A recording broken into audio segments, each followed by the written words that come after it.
The porch boards creak under my weight the same way they did 12 years ago, when they were rotting and I didn't know if they'd hold. Now they're solid. Douglas fir, sealed and sanded, strong enough to last another century. I rebuilt them myself. Learned how from a man named Silas Keller, who taught me that wood remembers what you put into it. Time, sweat, intention. The sun is just beginning to break over the ridgeline, painting the pine trees gold. My dog Finch lies at my feet, his gray muzzle resting on his paws. He's getting old now.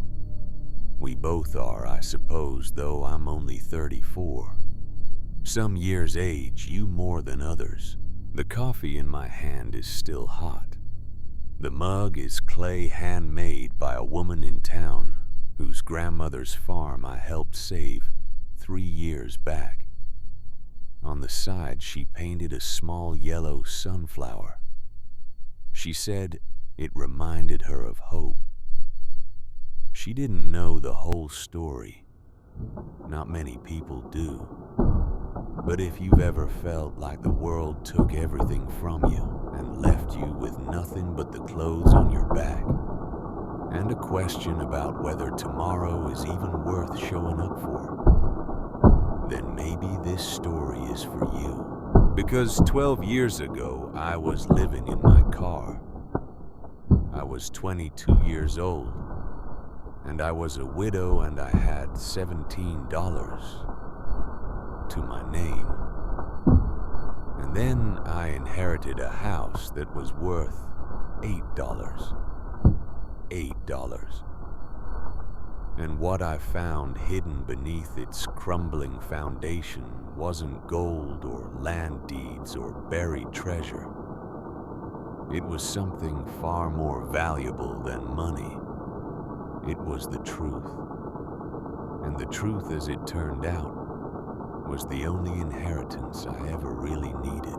So let me take you back to the beginning.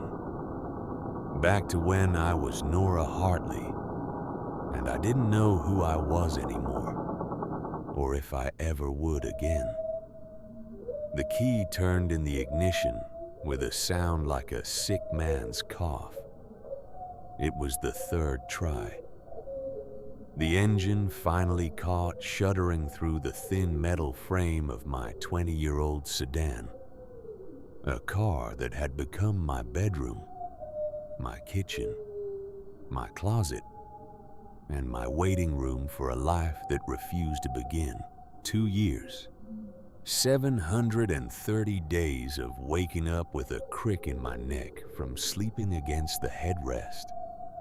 730 mornings of wiping the condensation from the inside of the driver's side window, with my sleeves staring out at whatever corner of the city I'd managed to park in without getting a knock from the police or a ticket I couldn't afford to pay.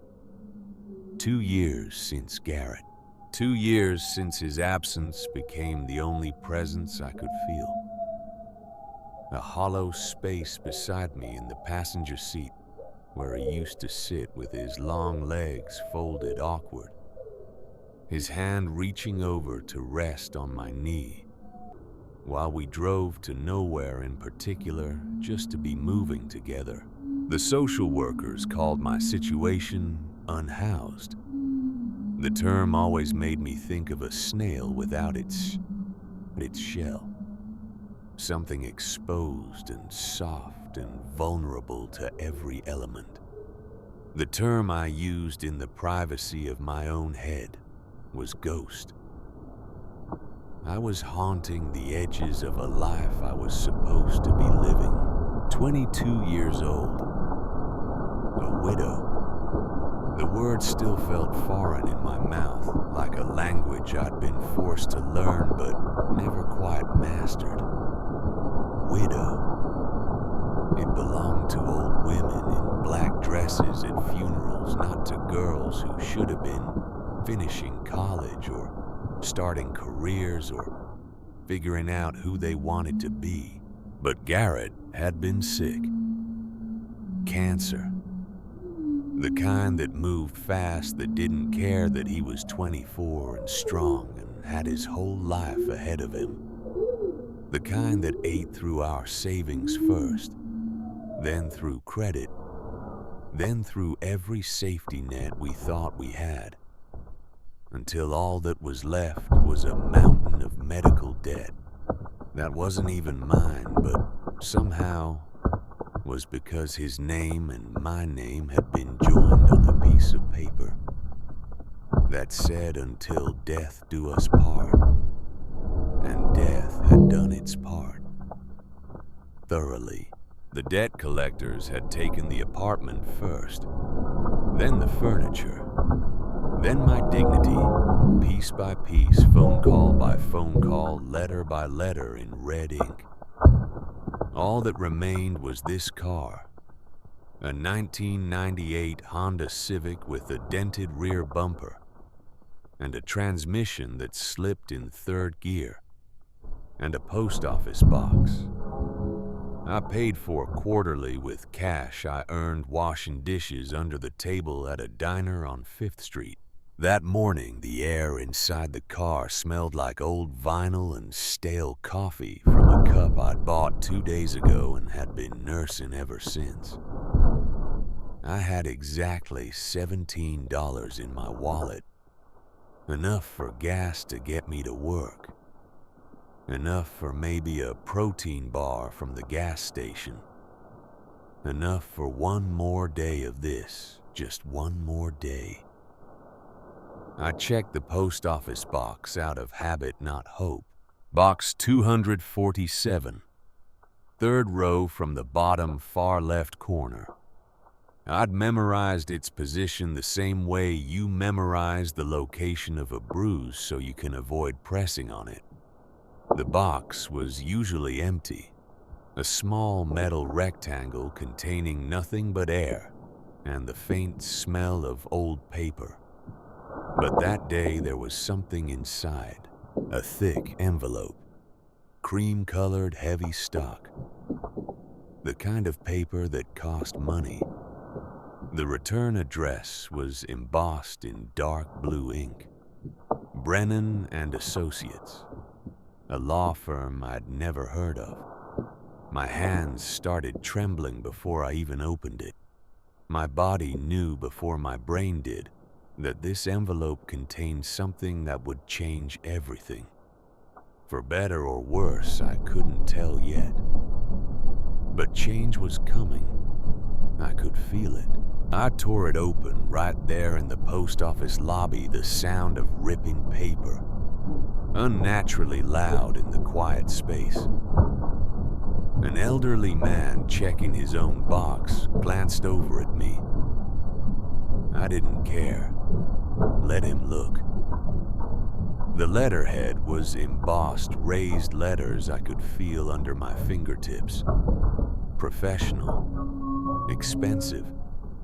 The kind of thing that came from a world I used to live in before medical bills. And grief had dragged me down into this other place where $17 felt like wealth. "Dear Mrs. Hartley," it began. Mrs. Hartley, not Ms. Nora, not "to whom it may concern." They knew I was a widow. They knew Garrett was dead.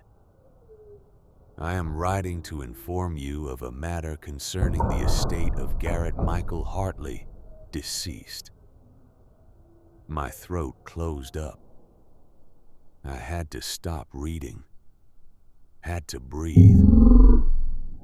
The fluorescent lights overhead buzzed. The elderly man had moved on. I was alone with the letter and the ghost of my husband's name in formal typeface. Upon the settlement of his final affairs, and in accordance with the terms of his last will and testament, it has been determined that a single property is to be transferred to you, his surviving spouse, Nora Catherine Hartley. A property read that line 3 times. Garrett didn't have any property. We had nothing. We had less than nothing. We had debt that would follow me for the rest of my life. The property in question is described as follows: Lot 12, Oak Ridge Lane, Meadowbrook, County of Whitman. The parcel consists of just under 1 acre of land with a well and a structure. The assessed value at the time of purchase was $8. I laughed. The sound came out of me sharp and broken, echoing in the post office lobby. The clerk behind the counter looked up, startled. I pressed my hand over my mouth, but the laughter kept coming, bubbling up from somewhere deep and desperate. $8. It was so perfectly Garrett. Even from beyond the grave, he was pulling some grand, heartbreaking, utterly impractical gesture. What kind of property cost $8? A square foot of swamp. A pile of rocks on the side of a forgotten road. I kept reading, my vision blurring. Please contact our office at your earliest convenience to arrange for the transfer of the deed. I should mention that there is currently a standing offer on the property from Blackwood Enterprises, a development company, in the amount of $100,000. This offer is valid for 90 days from the date of transfer. Should you wish to accept this offer, we can facilitate the transaction on your behalf. $100,000. The number sat on the page like a hallucination. I blinked. It was still there. $100,000 for a property that had been purchased for $8. My hands were shaking so badly now I could barely hold the paper. $100,000. It was an escape hatch. It was a new life. It was rent and food and a car that actually worked, and maybe a chance to crawl out of this hole I'd been living in for 2 years. It was the answer to every prayer I'd stopped bothering to pray. The letter concluded with a phone number and a signature, Arthur Brennan, senior partner. I stood there in the post office for a long time, just holding the letter, reading it over and over. 1 acre, $8, $100,000 offer. The words didn't make sense together. It felt like a scam, or a mistake, or a cruel joke. But the letterhead was real. The embossing was real. And Garrett's name there in black and white was real. I used $3 of my $17 to buy a prepaid phone from the corner store. The kind drug dealers use. Disposable. Untraceable. I sat in my car in the parking lot and dialed the number with fingers that wouldn't stop shaking. A voice answered on the second ring. Dry as old paper, professional but not unkind. Brennan and Associates. How may I direct your call? I'm calling about a letter I received. My name is Nora Hartley. It's about a property. There was a pause. The sound of rustling papers. Then the voice again, warmer this time. Mrs. Hartley. Yes, Mr. Brennan has been expecting your call. Please hold. Classical music filled my ear. Mozart, I think. I waited. Watched a woman push a shopping cart across the parking lot. Watched a crow land on the hood of my car, peer at me through the windshield, then fly away.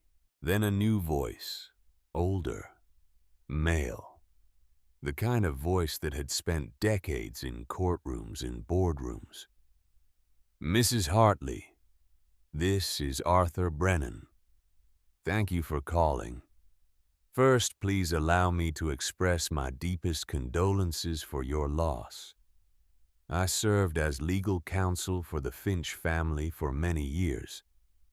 Your husband, I knew him as a boy. Finch family. The words hit me like cold water. I'm sorry, I said. There must be some mistake. My husband's name was Hartley. Garrett Hartley. He told me he was raised in the foster system. He didn't have a family. The silence on the other end of the line lasted just a beat too long. Mrs. Hartley. Arthur Brennan said slowly, carefully, "Your husband's legal name was Garrett Hartley, yes, but he was born Garrett Finch. He changed his name when he turned 18. I'm sorry. I assumed you knew." The parking lot tilted. I gripped the steering wheel with my free hand. "He never told me that," I whispered. "I see." Another pause. "Perhaps that explains some things. Mrs. Hartley, I'm calling about the property on Oak Ridge Lane. It's a small parcel just under an acre with a well and a structure. Your husband purchased it approximately 1 year before he passed away. It was a delinquent tax property, which is why the purchase price was so minimal. $8 represented the sum of back taxes owed, and someone wants to buy it for $100,000. Yes, a development company called Blackwood Enterprises. They've been acquiring land in that area. The offer has been on the table for some time. It's valid for 90 days from the date of deed transfer, which would be today, if you choose to accept. $100,000. I could sign some papers and never have to see this mysterious $8 property. Never have to know what it was or why Garrett had bought it or what other secrets he'd kept from me. You could do this all remotely, Arthur Brennan continued. Sign the documents, have the funds wired to your account. You wouldn't even need to visit the property. It was the smart thing, the logical thing. Take the money. Start over. Forget about Meadowbrook and Oak Ridge Lane and the man I'd loved who apparently had an entire past he'd never shared with me. But then I remembered something. A memory, faint and warm, like sunlight through clouds. Garrett sitting on the edge of our bed in that tiny apartment we couldn't afford. His face pale from the chemotherapy, but his eyes bright with something I couldn't name at the time. Something secret and desperate and hopeful. "One day, Nora," he'd whispered, taking my hand in his, "I'm going to get us a place. A real place. Somewhere with trees. Somewhere so quiet you can hear your own heartbeat. Somewhere nobody can find us." Was this it? Was this the place he'd been talking about? This $8 property in a town I'd never heard of? Mrs. Hartley, Arthur Brennan's voice pulled me back. "Are you still there?" "I'm here," I said. My voice sounded stronger than I felt. "I don't want to sell. Not yet. I want to see it first." There was a long silence on the other end. When Arthur Brennan spoke again, his voice had lost some of its professional distance. It sounded softer, almost paternal. "I think," he said quietly, "that would have made him very happy. I drove out of the city on fumes and hope and $17 minus the $3 I'd spent on the phone. Arthur Brennan had given me directions. Take the interstate north for 60 miles. Exit at Grayson. Follow Route 12 west for another 40. Watch for the turnoff to Meadowbrook. It's not on most maps anymore, he'd said. Small town, very small. The kind of place people leave, not the kind they move to. He'd also told me to stop by his office to pick up the deed and the keys, and something he called a personal effects box. I'd driven to the address he gave me, a glass tower downtown, that I would never have entered if I hadn't had official business. The receptionist had looked at me with barely concealed disdain. Dirty jeans, tangled hair. I looked like what I was, homeless. But when I gave my name, her expression changed. She made a phone call. 2 minutes later, Arthur Brennan himself came down to the lobby. He was tall and thin in his 70s with silver hair and kind eyes that seemed to see right through me. He shook my hand with both of his. "Mrs. Hartley, it's good to finally meet you. Garrett spoke of you often." My throat tightened.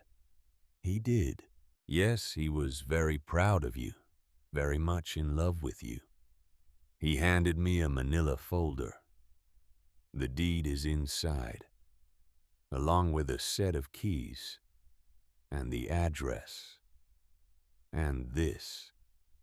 He picked up a cardboard box from the receptionist's desk, file box size, sealed with yellowing tape. On the side, in handwriting I recognized instantly, it said, "Personal effects, Garrett M. Hartley." I took the box. It was heavier than I expected. "There's also the matter of the offer from Blackwood Enterprises," Arthur said. "If at any point you decide to accept, simply call me. I can have the papers drawn up within a day." I nodded, not trusting myself to speak. He walked me to the door. "Mrs. Hartley, Nora, if I may. Your husband was a remarkable young man. What he did in the last year of his life, it took tremendous courage. I hope you'll understand that when you get there." Then he went back inside the gleaming tower, and I went back to my car with a box I was afraid to open, and a deed to a property worth $8, and the knowledge that my husband had lived a whole life I knew nothing about. The drive to Meadowbrook was a journey through a thinning world. I left behind the dense, roaring chaos of the city, the 6-lane highways choked with traffic, the buildings that blocked out the sky. Slowly, the landscape began to change. The concrete gave way to asphalt, the asphalt to gravel. The buildings shrank and spread out. Suburban neighborhoods became strip malls, became farmland. I'd spent my last $14 on a full tank of gas, a paper map from a gas station, and a bag of apples. It felt like a monumental investment in something that might be nothing at all. The car hummed along. For the first time in months, the engine seemed almost happy, settling into a steady rhythm as if it too was relieved to be escaping. In the passenger seat, the cardboard box sat like a silent companion. Personal effects. Garrett's handwriting on the side, that familiar scrawl I used to see on grocery lists and birthday cards, and love notes left on the bathroom mirror. I hadn't opened it yet. I was afraid to. Afraid of what I would find and what I wouldn't find. Afraid that whatever was inside would be the final proof that I'd never really known him at all. The miles rolled by. The sun was setting, the sky turning a bruised purple. I'd never seen a sky so big. In the city, the sky was just a sliver you glimpsed between buildings. Here it was everything. It pressed down on the land with a weight I could feel in my chest. The exit for Grayson came and went. Route 12 was a two-lane county road that cut through fields of sleeping corn and pastures where cattle stood like dark sculptures against the fading light. I passed farmhouses, their windows glowing warm. I wondered what it was like to have a place like that. A place where the lights were on because you were home. A place where home was a real thing, not just a car parked on a different street each night. The sign for Meadowbrook was easy to miss. Faded wood, the paint peeling. Population 847. I wondered if that number was still accurate or if it was left over from better days. The town itself was barely there. A main street with a few shops, most of them closed. A diner with a flickering neon sign. A gas station that looked like it hadn't been updated since 1975. A church with a white steeple. That was it. The whole town in 3 blocks. Oak Ridge Lane wasn't in the town. It was another 5 miles out down a road that got narrower and rougher as I drove. The pavement ended. Gravel began, then dirt. Trees grew closer together, their branches reaching overhead to form a canopy that swallowed the last of the light. It felt like driving into a tunnel, a passage to somewhere else. Somewhere the rest of the world had forgotten about. I almost missed the turnoff. There was no sign anymore, just a splintered post leaning at an angle. Oak Ridge Lane. I turned onto what was barely a track, more suggestion than road. Weeds grew thick down the middle, scraping the undercarriage of my car. It was clear no one had driven this way in a very long time. My little sedan, a creature of parking garages and city streets, felt wildly out of place. I drove slowly, carefully, the headlights cutting a shaky path through the gathering darkness. After a quarter mile, the track opened into a small clearing. And there it was. Arthur Brennan had used the word structure. The word that came to my mind was wreck. It was small. A simple wooden rectangle with a sharply peaked roof. But it was in a state of decay so profound, it looked like the forest was in the process of digesting it. The porch sagged dramatically to one side, as if the house had given a great sigh, and was halfway to lying down. Several windows were boarded up with plywood that had gone gray with age. Others were just dark gaping holes. The paint had once been white maybe. Now it was mostly gone, peeled away in long strips, leaving the wood beneath exposed and silvered by years of weather. It was surrounded by a sea of overgrown weeds and blackberry bushes that clawed at the walls like they were trying to pull the whole structure back into the earth. It wasn't just abandoned. It felt erased, forgotten. A ghost of a house that no one had loved in a very long time. I killed the engine. The silence that followed was absolute. No traffic, no sirens, no hum of the city that had been the soundtrack to my life for 22 years. Just the whisper of wind through the tall pines that ringed the clearing, and the frantic chirping of crickets in the grass. It was the quiet Garrett had talked about. The kind of quiet where you could hear your own heartbeat. I could hear mine now hammering against my ribs. For a long time, I just sat there in the car, staring at the ruin in front of me. This was my inheritance. This pile of rotting wood and broken glass. $100,000 seemed like a fortune for this. Blackwood Enterprises must want the land, not the building. They'd probably bulldoze it the day after I signed the papers. A wave of despair washed over me, so heavy and cold it felt like drowning. This was a mistake. A stupid, sentimental mistake. I should have just signed the papers in Arthur Brennan's office. I should have taken the money and never looked back. I reached for the ignition key, and that's when I saw it. A flash of color in the fading light. On one of the shutters, the only one that wasn't broken or hanging off its hinges, someone had painted a small, clumsy sunflower. Yellow petals, brown center, simple as a child's drawing. It was faded. The paint was chipping.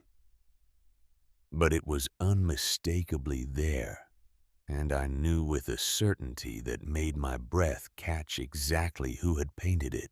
Garrett had painted a sunflower just like that on the wall of our first apartment, the one we'd gotten evicted from when we couldn't make rent. It was his signature, his little mark on the world. A spot of brightness in dark places. He had been here. He had stood in this clearing, looked at this same wreck, and he hadn't seen a ruin. He had seen a project. He had seen a future. My hand fell away from the ignition. Tears I hadn't realized I was holding back started tracing hot paths down my cold cheeks. I wasn't running. Not yet. I got out of the car. The air smelled of damp earth and pine needles and something else. Something like time itself, old and patient and waiting. The keys Arthur Brennan had given me were in my pocket. Heavy brass, old-fashioned. I pushed my way through the thorny blackberry bushes, my jeans catching on the brambles. The porch steps groaned under my weight, but they held. The front door was swollen in its frame, the wood dark with moisture. The key slid into the lock with a gritty sound. I turned it. The lock was stiff, protesting from years of disuse, but with a final shriek of metal on metal, it gave way. I pushed. The door scraped against the floor, opening just enough for me to slip inside. The smell hit me first, thick and musty. The smell of a place that had been sealed for a generation. Dust and stillness and air that hadn't moved in years. It was darker inside than out. The last of the evening light struggled to penetrate the grime on the few remaining window panes and the boards covering the others. Dust motes danced in the weak shafts of light like tiny ghosts. The cottage was essentially one room. A stone fireplace dominated one wall, its face black with old soot. The floor was wide planks of wood coated in a thick layer of gray dust that puffed up around my feet with every step. There was a small partitioned area at the back that must have been the bedroom, and I could see the edge of a doorway that probably led to a bathroom. And in the center of the room there was a single wooden chair. Just one chair standing alone as if waiting for someone. It was the only object in the entire space that wasn't covered in dust. Someone had wiped it clean. Garrett. He had sat here, in this empty, decaying room. What had he thought about? What had he felt? I walked over to the chair and ran my hand along its back. The wood was smooth, worn. I could almost feel him here. Could almost see him sitting in this spot, looking around at the wreck and seeing possibility. My eyes stung. I wiped them with the back of my hand, leaving a streak of dust across my face. There was a profound sadness to this place. The feeling of a life interrupted, of things left undone. But underneath the sadness there was something else, peace. The quiet was a physical presence wrapping around me like a blanket. Here the frantic noise of the world fell away. The bill collectors, the pitying looks, the constant grinding stress of survival.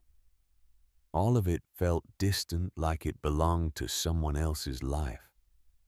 I walked the perimeter of the room, my footsteps echoing in the emptiness. The floorboards were mostly solid, creaking but holding my weight. But near the back wall, close to the partitioned bedroom area, one of the planks shifted under my foot. It dipped down just a fraction of an inch, then settled back into place. I stopped, stepped on it again. Same thing. A little give, a little movement. Curiosity cut through the melancholy like a knife. I knelt down, the rough wood cold through my jeans. The dust was thinner here, as if this spot had been disturbed more recently than the rest of the room. I ran my fingers along the edge of the plank. One side felt looser than the other. Using my fingernails, I got a purchase on the edge and pulled. It resisted at first. Then with a low groan of old wood releasing old nails, it lifted. The plank was about 3 feet long. I set it aside carefully, my heart starting to beat faster. Beneath it was darkness, a rectangular hollow between the floorboards and the foundation below. And nestled in that hollow was a box. Not cardboard like the one in my car. This was metal. An old military ammunition can painted olive drab, the kind you could buy at army surplus stores. It was heavy when I lifted it out, the cold metal shocking against my palms. It wasn't locked. I sat back on my heels, the box in my lap.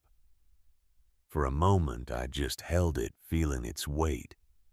Then I unlatched the 2 clasps on the front. The lid opened with a stiff, metallic sigh. Inside, things were packed tightly. On top was a thick piece of folded oilcloth. I unwrapped it carefully. Inside was a stack of envelopes tied together with twine. They were addressed to me, to Nora, in Garrett's handwriting. My breath caught in my throat. It felt like he was in the room with me, like if I turned around fast enough, I'd see him sitting in that chair, watching me with that gentle smile he used to have. These weren't old letters he'd forgotten to mail. The paper was crisp, the ink dark. He had written them knowing he was gonna die. He had written them and hidden them here for me to find. Below the letters was a large manila envelope, sealed. On the front, in Garrett's writing, for Arthur Brennan. And beneath that, at the very bottom of the can, was a small canvas bank bag. The kind with a drawstring. It was heavy. I loosened the drawstring and tilted it toward the fading light coming through the window. Bundles of cash spilled out into my lap. 50s and hundreds wrapped in rubber bands. I didn't count it. I couldn't. But I could see it was a lot. More money than I had ever seen in my life outside of a bank.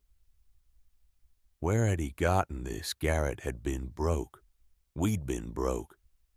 He'd died with nothing but debt. The questions that had been building for 2 years came rushing back. The secrets. The parts of his life he'd kept walled off. He'd always been vague about his past, saying it wasn't worth talking about. I'd thought it was trauma, a painful childhood he wanted to forget. But this was something else entirely. This was a plan. I picked up the stack of letters addressed to me. The top one simply said, "Read this first." My hands were shaking so badly I could barely untie the twine. The knot came loose. I unfolded the pages. The letter was long, several pages filled with Garrett's familiar slanted handwriting. I moved to the doorway where the last light was fading and began to read. My dearest Nora. The words hit me like a physical blow. I had to stop, close my eyes, press my hand against the doorframe to steady myself. When I could breathe again, I kept reading. If you're reading this, it means a few things. It means I'm gone. It means Arthur found you. And it means you didn't take the money. You came here instead. I knew you would. I always knew you were braver than you thought you were.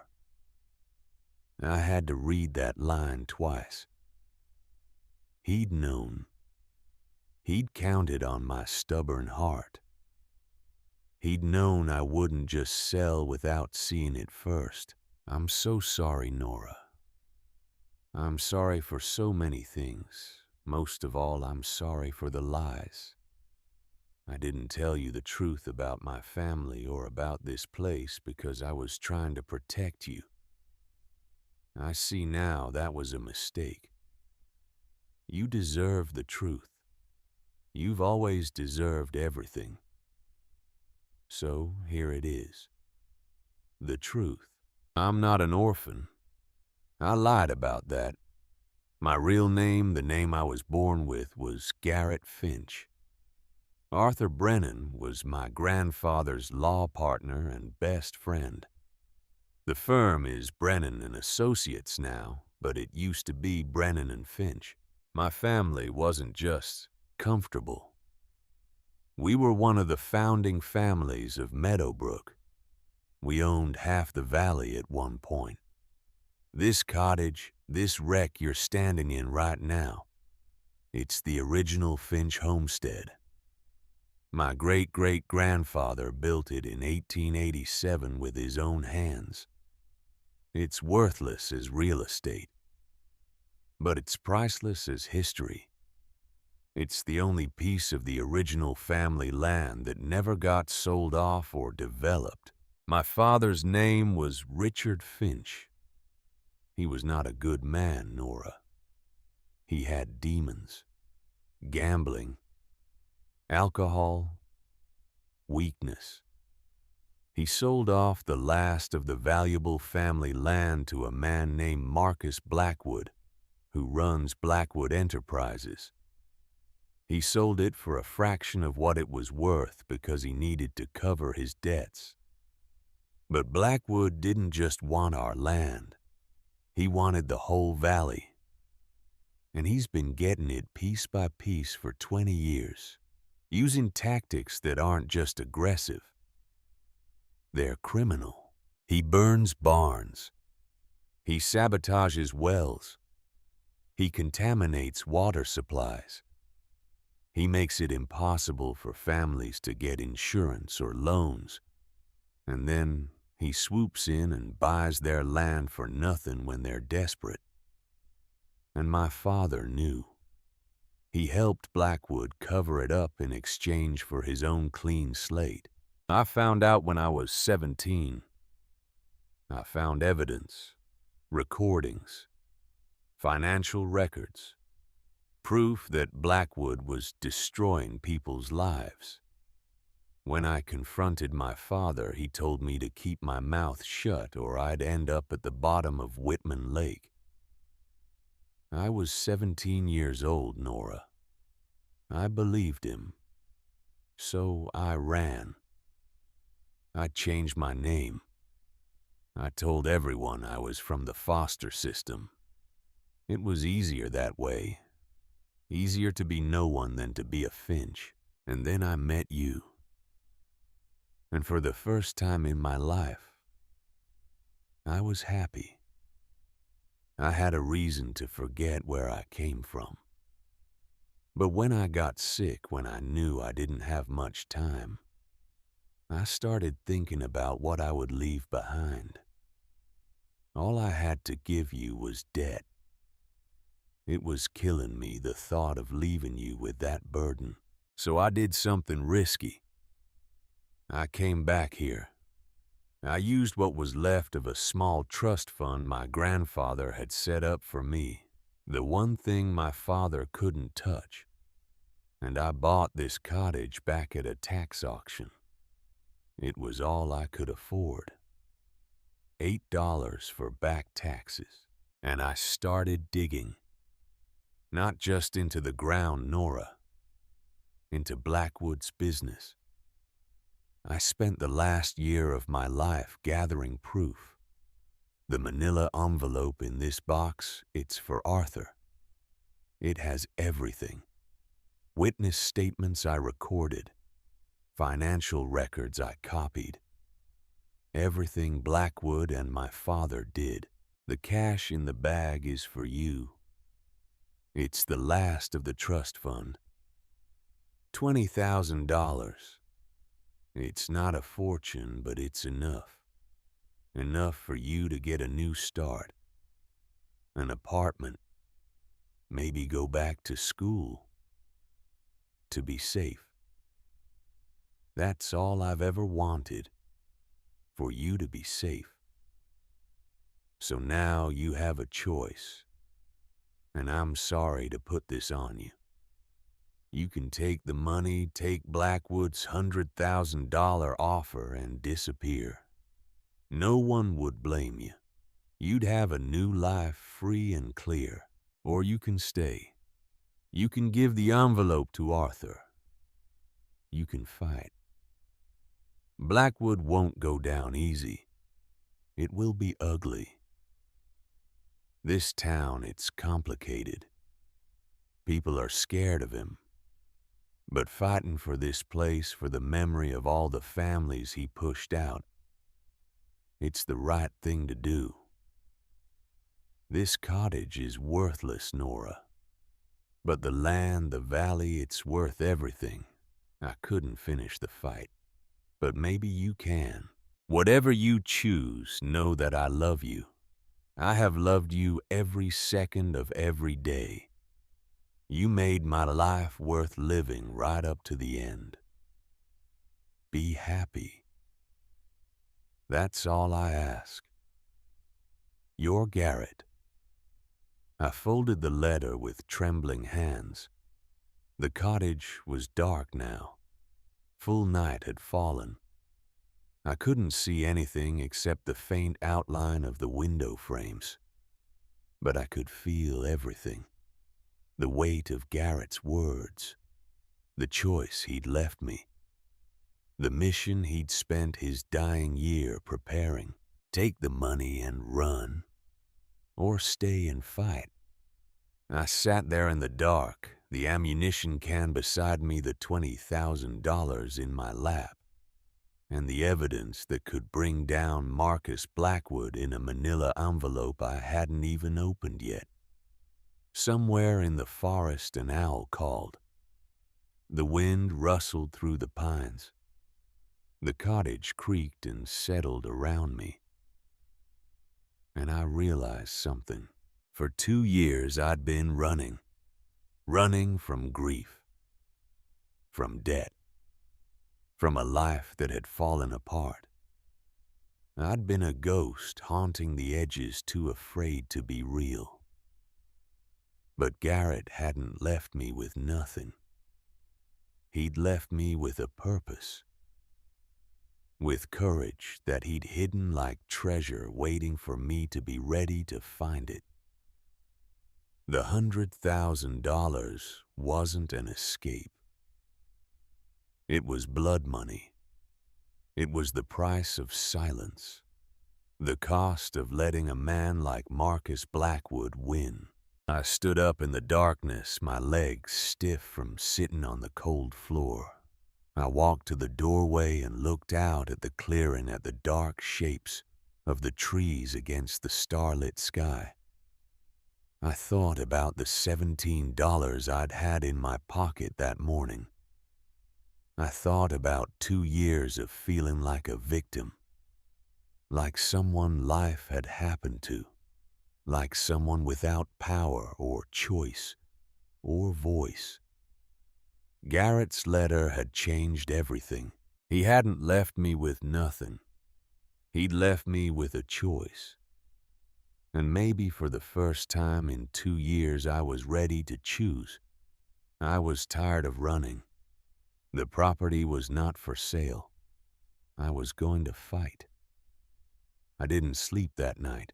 How could I? I was sitting in a house that had belonged to strangers who became my husband's ancestors, holding evidence of crimes I didn't fully understand yet, with $20,000 in cash beside me, and a choice that would determine the entire shape of my future. The cottage had no electricity, no running water. The well Garrett's letter had mentioned was somewhere outside, but I had no idea if it still worked, or if the water would be safe to drink even if it did. I'd brought candles, 3 thick white ones I'd bought months ago from a dollar store saved for emergencies. This qualified.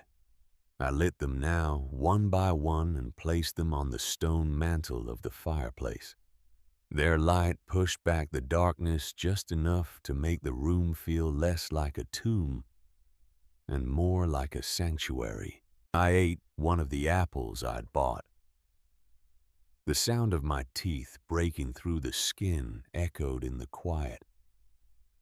I'd never experienced silence like this. In the city, there was always noise, traffic, sirens, voices, the hum of electricity and humanity pressing in from all sides. Here, there was nothing but the wind and the crickets and my own breathing. It should have been frightening. Instead, it felt like permission. Permission to think, to feel, to be. I opened the manila envelope marked "For Arthur Brennan," just enough to see what was inside. Legal documents, photocopies, USB drives, photographs. I couldn't make sense of it all in the candlelight, and some part of me didn't want to. This was Arthur's to deal with. This was the weapon Garrett had forged, and I was just the person delivering it. Instead, I turned to the leather journal. It was small bound in dark brown leather that had gone soft with handling. When I opened it, I recognized Garrett's handwriting immediately, but this wasn't the flowing script of his love letters.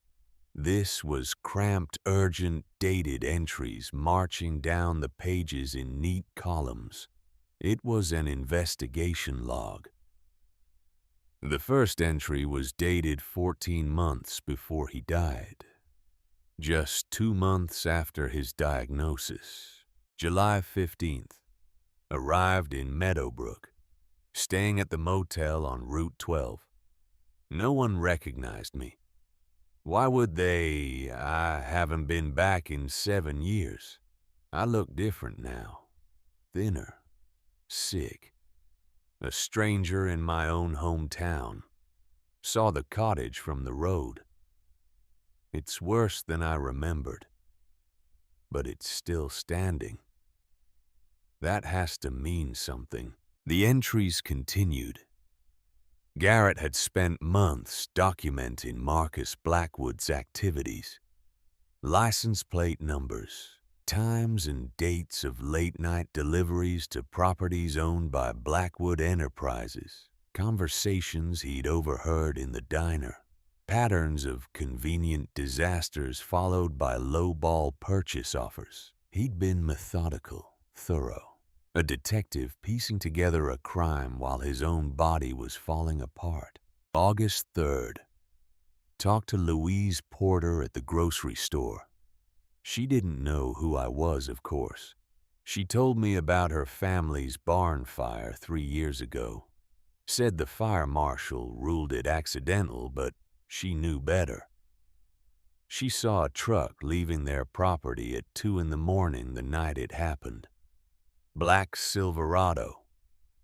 She got a partial plate BKW7. I checked the county records. Marcus Blackwood owns a black Silverado registered with those letters, but Louise didn't report it. She said reporting it would just make things worse. That's what Blackwood does. He makes people too scared to speak. September 12th. Met with the Keller family. They lost their dairy farm after their well was contaminated. State testing showed agricultural runoff. But Silas Keller swears he never used those chemicals. He thinks someone poisoned the well deliberately. But he can't prove it. And without proof, the bank foreclosed. Blackwood bought the property for 30 cents on the dollar. I sat on the floor reading by candlelight as Garrett's investigation unfolded across the pages. He documented at least a dozen families. The Dawsons, the Kellers, the Porters, the Palmers, the Reeves. Each one with a similar story.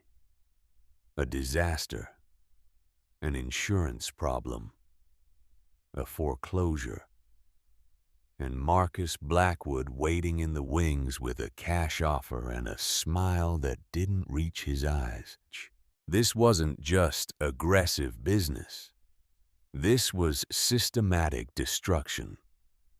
A slow-motion theft of an entire valley, one family at a time.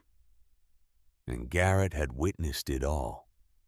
Had recorded it, had given voice to the people who were too afraid to speak for themselves. Near the back of the journal, I found what I was looking for, without knowing I'd been looking for it. A hand-drawn map. It was crude but detailed. The property boundaries, the cottage placement, the well location, measurements and notes in the margins. And at the bottom corner, near where the stone foundation met the earth, there was a spot circled in red ink. Next to it, Garrett had written 2 words, contingency plan.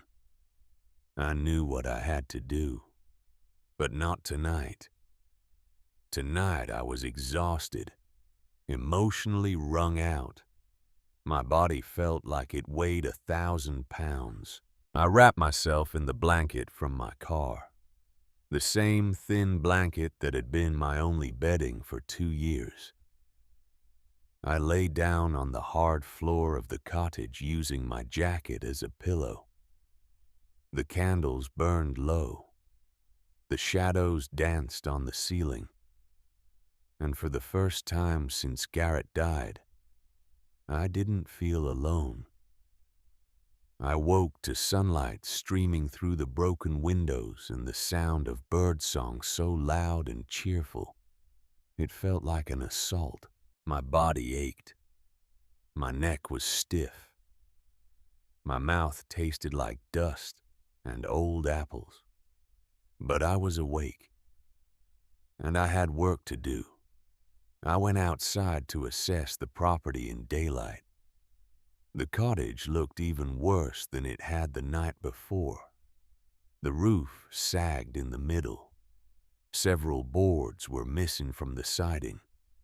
The porch railing had collapsed entirely on one side, but the bones were still there. The frame was solid.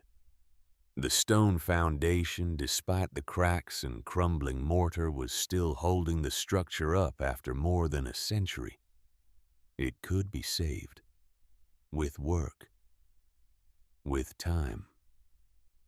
With money I didn't have yet but might, depending on what choice I made.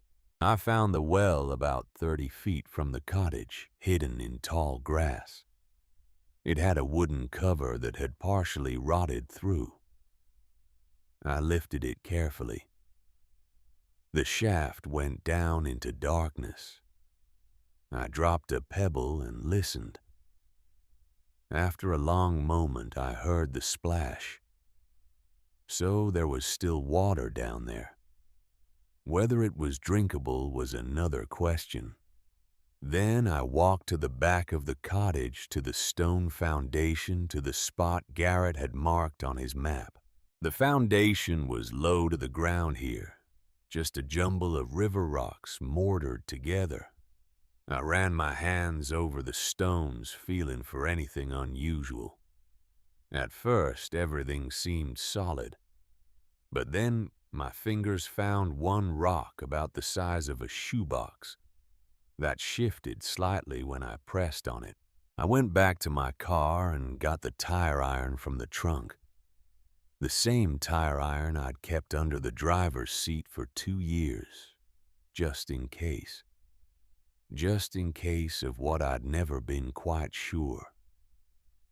But now I knew. I wedged the flat end into the crack around the loose stone and pried. The mortar was old, crumbling to powder. The stone came free easier than I expected, revealing a dark hollow in the foundation behind it. I reached inside. My fingers brushed against something smooth and cold. I pulled it out carefully. Another metal box, smaller than the ammunition can. A fireproof document safe, the kind you could buy at any office supply store. It was locked, but when I turned it over, I found a small brass key taped to the bottom with duct tape that had started to peel. My hands were shaking as I unlocked it. Inside there was no money, no letters, just 2 things.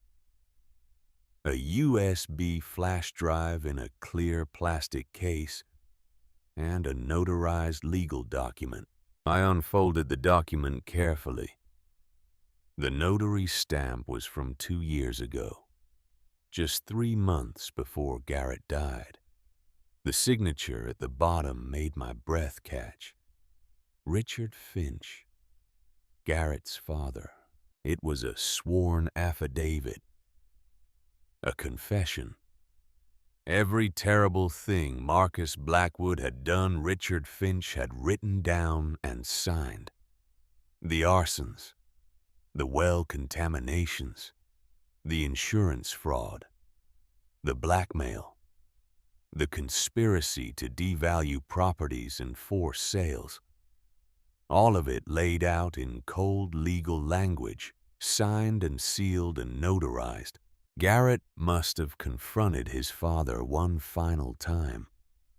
Must have convinced him or coerced him or somehow gotten him to put it all in writing.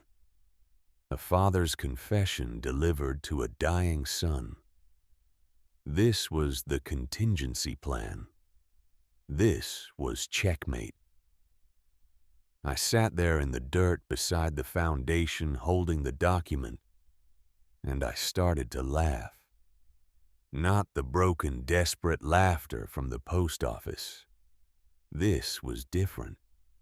This was the sound of relief and rage and determination all mixed together. Garrett had done it. He'd actually done it.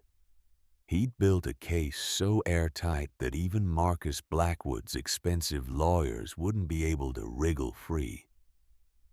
All I had to do was deliver it.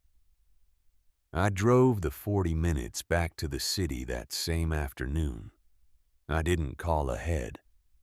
I just showed up at the glass tower where Brennan and Associates had their offices, walked past the receptionist who'd looked at me with such disdain the day before, and asked to see Arthur Brennan immediately.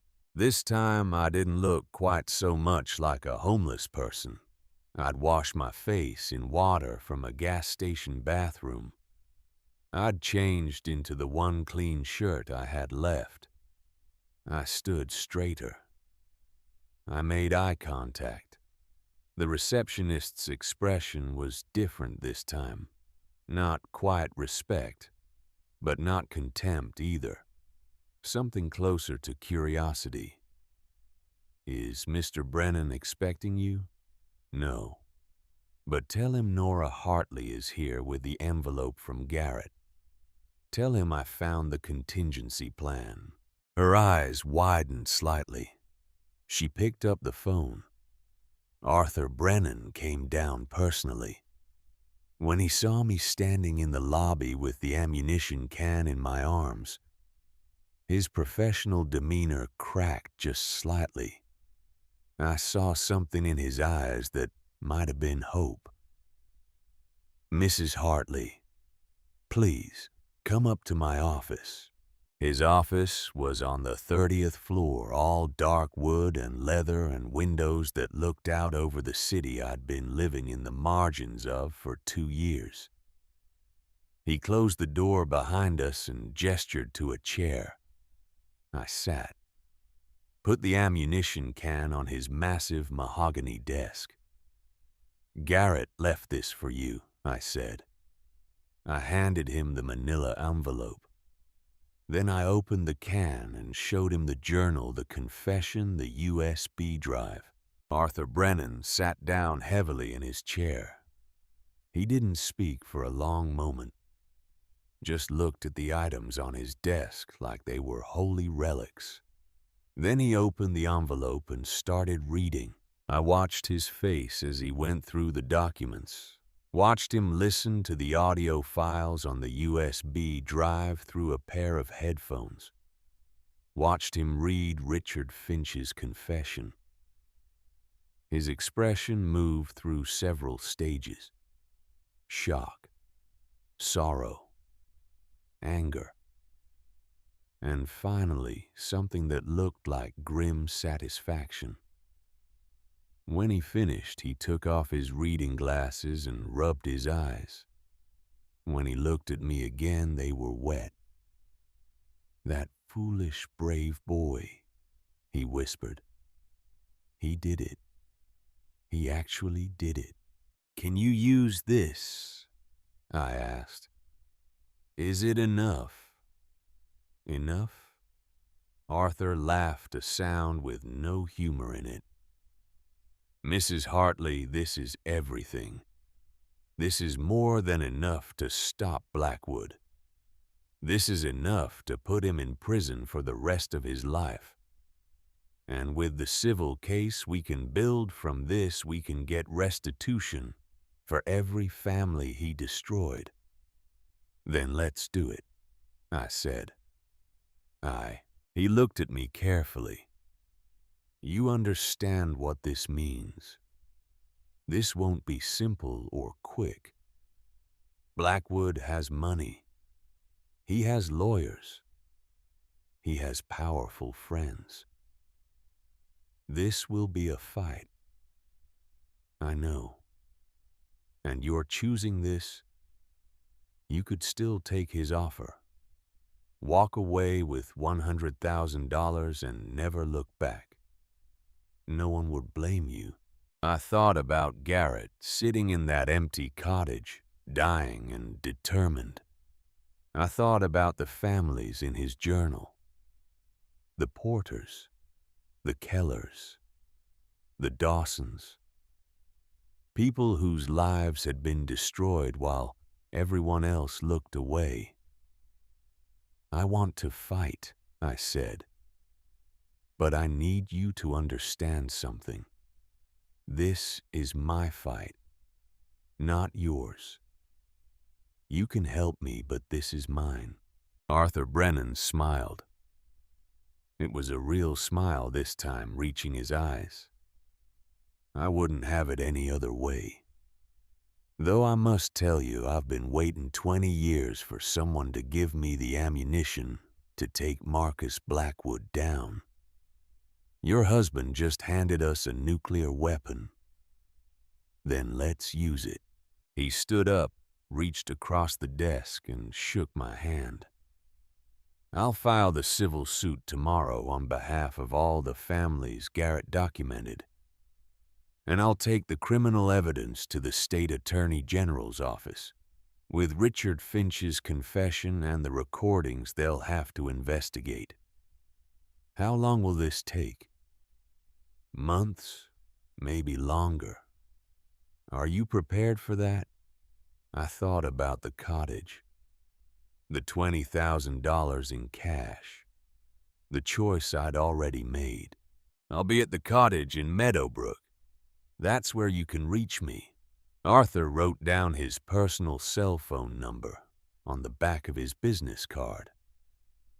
Call me anytime, day or night. And Mrs. Hartley, he paused. Nora, be careful.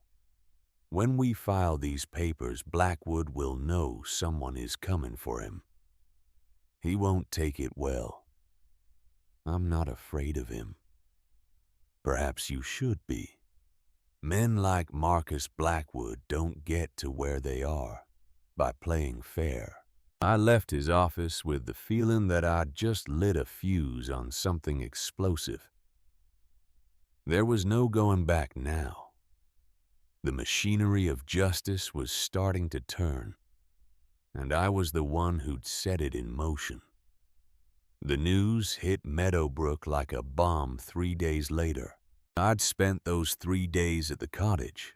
I'd used some of the cash to rent a small furnished apartment in the town, just a 1-bedroom above the hardware store on Main Street.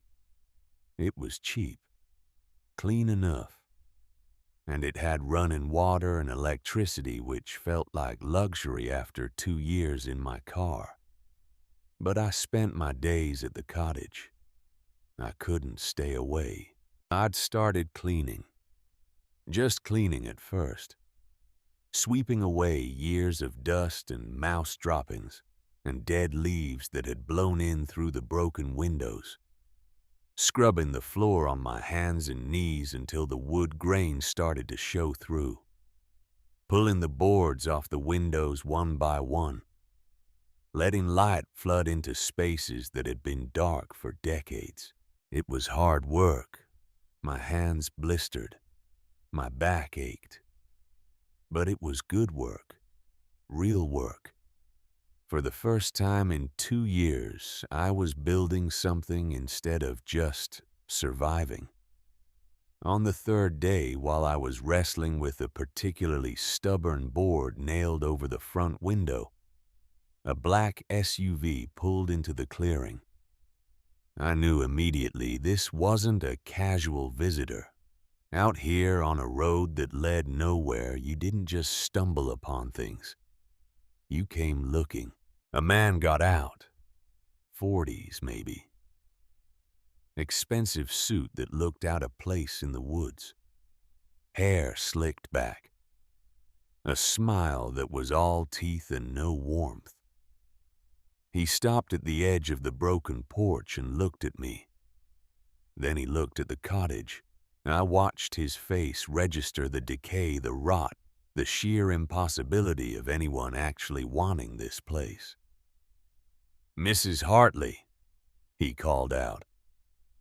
I didn't answer, just stood there, with the crowbar in my hand waiting.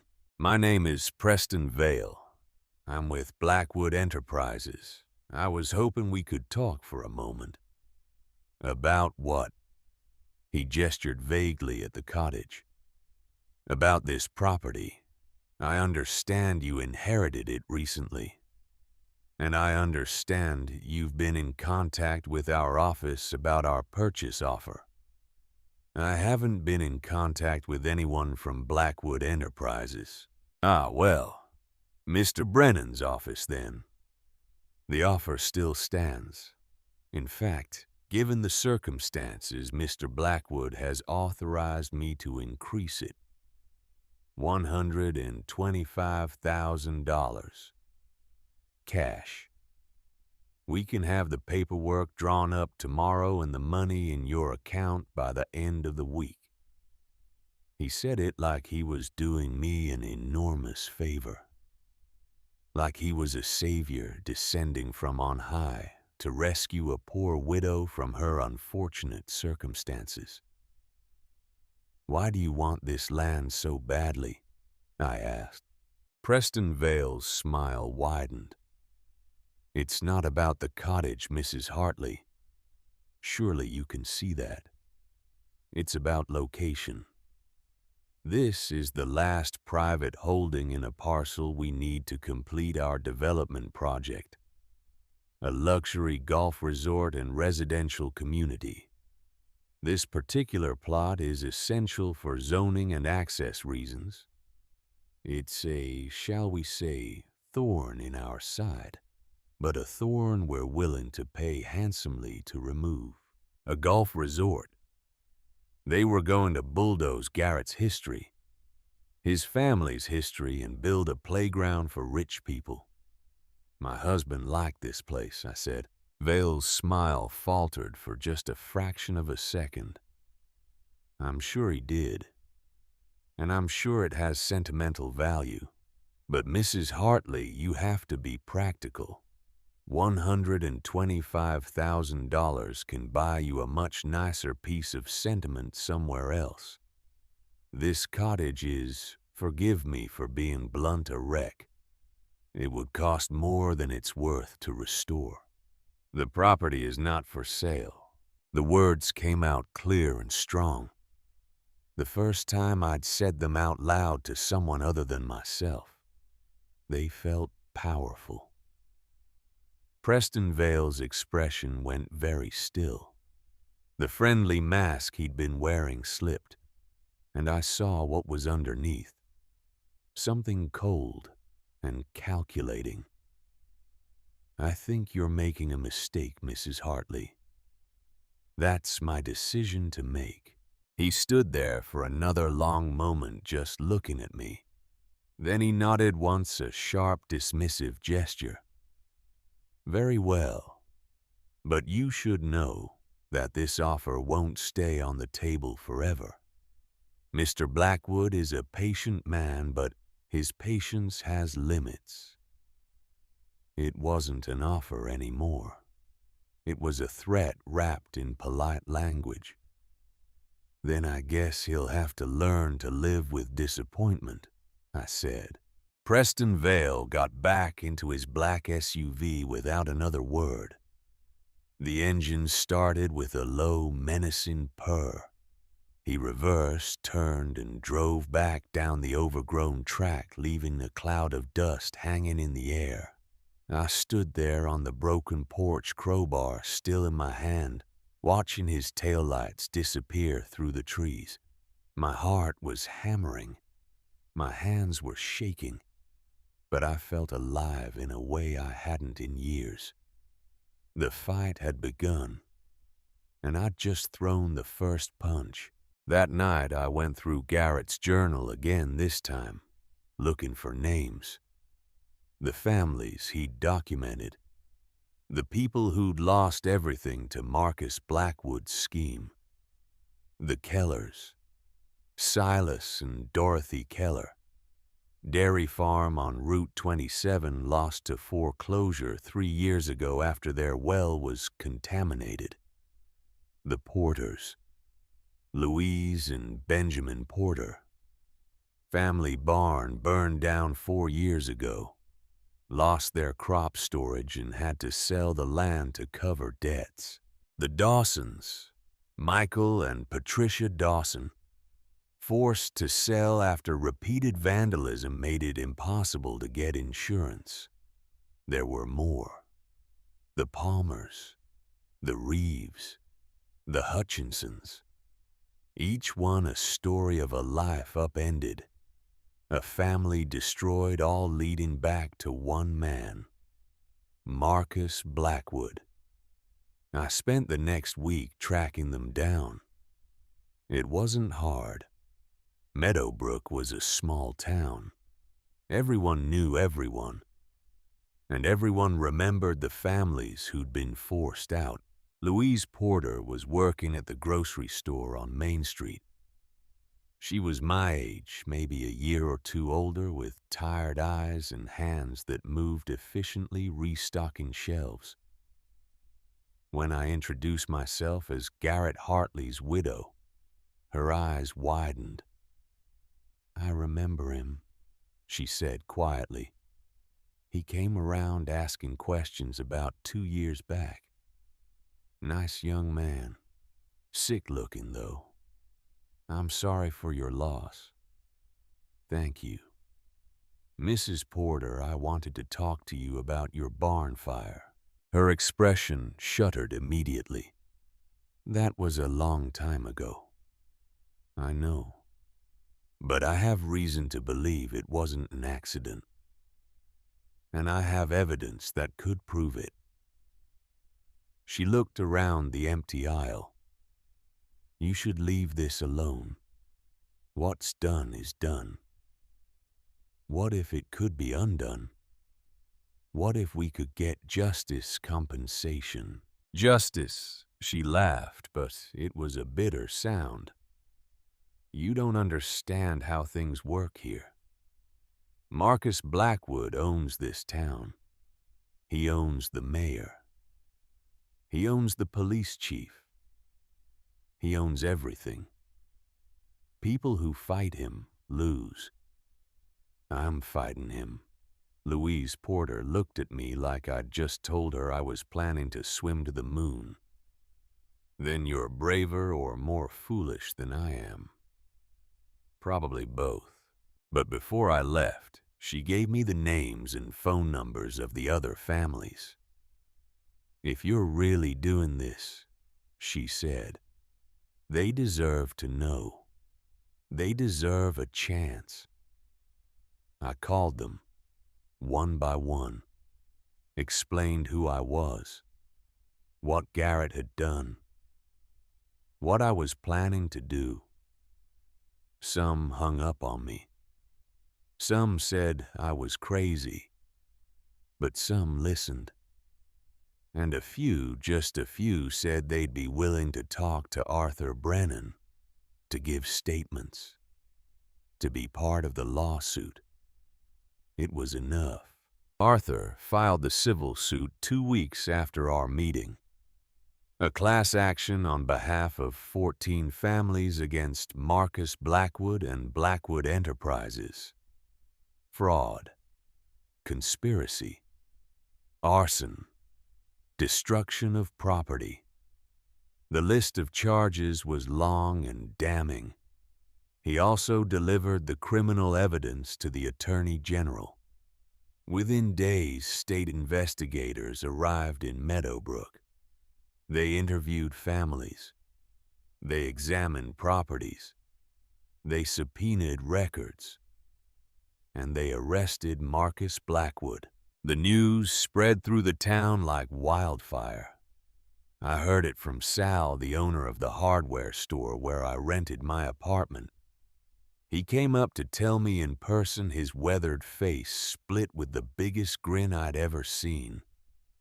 "They got him," he said. "They actually got him. 20 years that man has been squeezing this town dry, and they finally got him. But Sal's grin faded when he looked at me more carefully. You need to be careful now, Nora. Blackwood's out on bail, and he's not the kind of man who takes losing well. I moved most of my things from the apartment to the cottage after that. It felt safer somehow being out on the property, isolated, where I could see anyone coming. I was working on the cottage full-time now. I'd bought tools from Sal's store. He'd given me a discount and some advice. Showed me how to properly pull nails without splitting wood. How to assess which boards needed replacing and which could be saved. I was learning. My hands were covered in cuts and calluses. My arms ached from swinging a hammer. But I was making progress. The porch was my first real project. I tore out the rotten boards and replaced them one by one with new lumber. It wasn't pretty work. My cuts weren't perfectly straight. My nails didn't always go in clean. But the boards were solid. They held my weight. They'd hold for another 100 years if someone took care of them. One afternoon, while I was on my knees pulling nails from a stubborn joist, I heard a vehicle coming up the track. I stood up, hammer in hand. But this wasn't a black SUV. It was an old pickup truck, rusty red, moving slowly over the rough road. It pulled into the clearing and a man got out. 60-something, weathered face work clothes. He looked around at the cottage, at the new porch boards, at me standing there, defensive with my hammer. "You must be the Finch boy's wife," he said. His voice was gravelly but kind. Hartley. Nora Hartley. Silas Keller. He offered his hand. I shook it. His grip was strong, calloused from decades of work. "I heard what you're doing. With the lawsuit. With Blackwood. Word travels fast. Small town. And what you're doing, it matters." He looked at the cottage. "I used to know this place. Came here once when I was a boy. Your husband's grandfather invited my father to dinner. This was before everything went bad. Before Richard Finch gambled it all away." He walked over to the porch, ran his hand along one of my new boards. "You doing this work yourself?" "Yes." "You do carpentry before?" "No. I'm learning as I go." He smiled. "Can tell. But you've got the right spirit. This old place deserves someone who cares." He paused. "I'm a carpenter. Was anyway before I lost my farm. Been doing odd jobs since. If you're serious about fixing this cottage up proper, I could help. Teach you what you need to know." "I can't pay much," I said honestly. "Didn't ask for pay. Your husband gave us something nobody else would. He gave us proof. He gave us hope. Figure I owe him a debt. And you're trying to settle it for him. Least I can do is make sure his cottage doesn't fall down while you're fighting his fight." That's how I met Silas Keller. And through him, I met others. Ben Porter came by a few days later with lumber he said he had lying around. Dorothy Keller brought food, casseroles, fresh bread, vegetables from her garden. They didn't say much, didn't make a big deal of it, just showed up quietly and helped. And I realized something. These people weren't helping me because of me. They were helping me because of Garrett, because of what he'd done for them when he was dying, and they were scared. He'd given them a voice when they thought they had none. Now they were giving me hands when I needed them most. The cottage started to transform, slowly. With Silas's help, we reinforced the foundation where it had started to crumble. We replaced rotted sill plates. We patched the roof before winter came. We didn't gut it. We restored it, honored what it had been while making it strong enough to survive what was coming. And what was coming was Marcus Blackwood's counterattack. It started small. A slashed tire on my car one morning. I didn't report it. Just bought a new tire from Sal and kept working. Then the power to my apartment was cut off. The landlord, apologetic and scared, said there was nothing he could do. Blackwood owned the building. I moved the rest of my things to the cottage and didn't go back. The cottage still didn't have electricity or running water. But Silas helped me get the well working again. We pulled up the old rotted cover, inspected the shaft, had the water tested. It came back clean, cold and sweet and pure. I hauled water in buckets. I lit the cottage with candles and an oil lamp Sal gave me. I learned to live without the things I'd thought were necessities. And then late one night I heard footsteps outside. I was inside the cottage reading by lamplight. Finch, the stray dog I'd adopted from the woods, was lying by my feet. He lifted his head, ears pricked forward. A low growl rumbled in his chest. I stood up slowly, listened.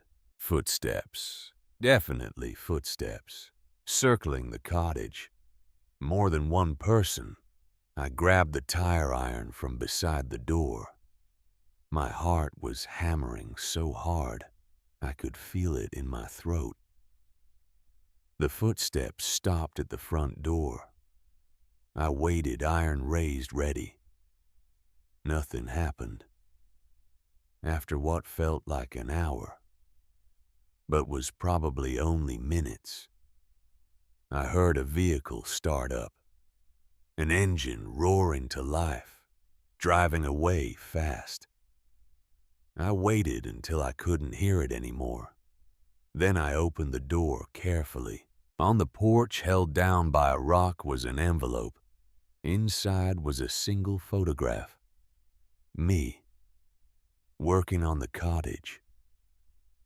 The angle suggested it had been taken from the tree line with a telephoto lens. And beneath the photo a note in typed letters. Accidents happen in old houses, especially to people who don't belong. I stood there in the dark looking at the photo and felt the fear try to take hold. But beneath the fear was something else, something harder and colder. Anger. I'd been scared for 2 years. Scared of debt collectors. Scared of police who might tell me I couldn't sleep in my car here. Scared of every knock on the window. Scared of tomorrow. I was done being scared. The next morning I drove to the hardware store and bought the best locks Sal had in stock. I installed them myself on every door and window. I bought motion sensor lights and mounted them on the corners of the cottage, running them off a car battery Silas helped me rig up. If they were trying to scare me away, they were failing. The legal battle ground on. Arthur called every few days with updates. The state investigation was moving forward. They'd found evidence corroborating everything in Garrett's journal. Bank records, shell companies, a pattern of insurance fraud. Richard Finch, faced with his own prison sentence, had agreed to testify against Blackwood in exchange for a reduced charge. The trial date was set for early spring. 6 months away. I had 6 months to prepare. 6 months to restore the cottage. 6 months to get ready for the fight of my life, and I wasn't fighting alone anymore. Louise Porter stopped by one afternoon with her husband, Ben. They looked at the cottage, at the progress I'd made, and Louise started crying. "I'm sorry," she said, wiping her eyes. "It's just seeing this place come back to life. It feels like maybe we can come back to life too. Maybe we didn't lose everything after all." "You didn't," I said. "And we're going to make sure Blackwood pays for what he took." More families came forward.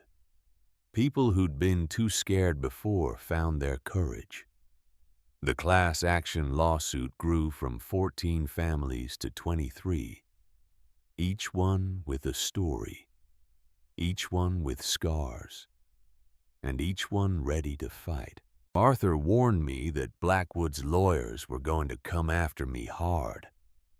They'd paint me as an opportunist, a gold digger who'd manipulated a dying man. They'd try to discredit Garrett's evidence by discrediting me. "Let them try," I said.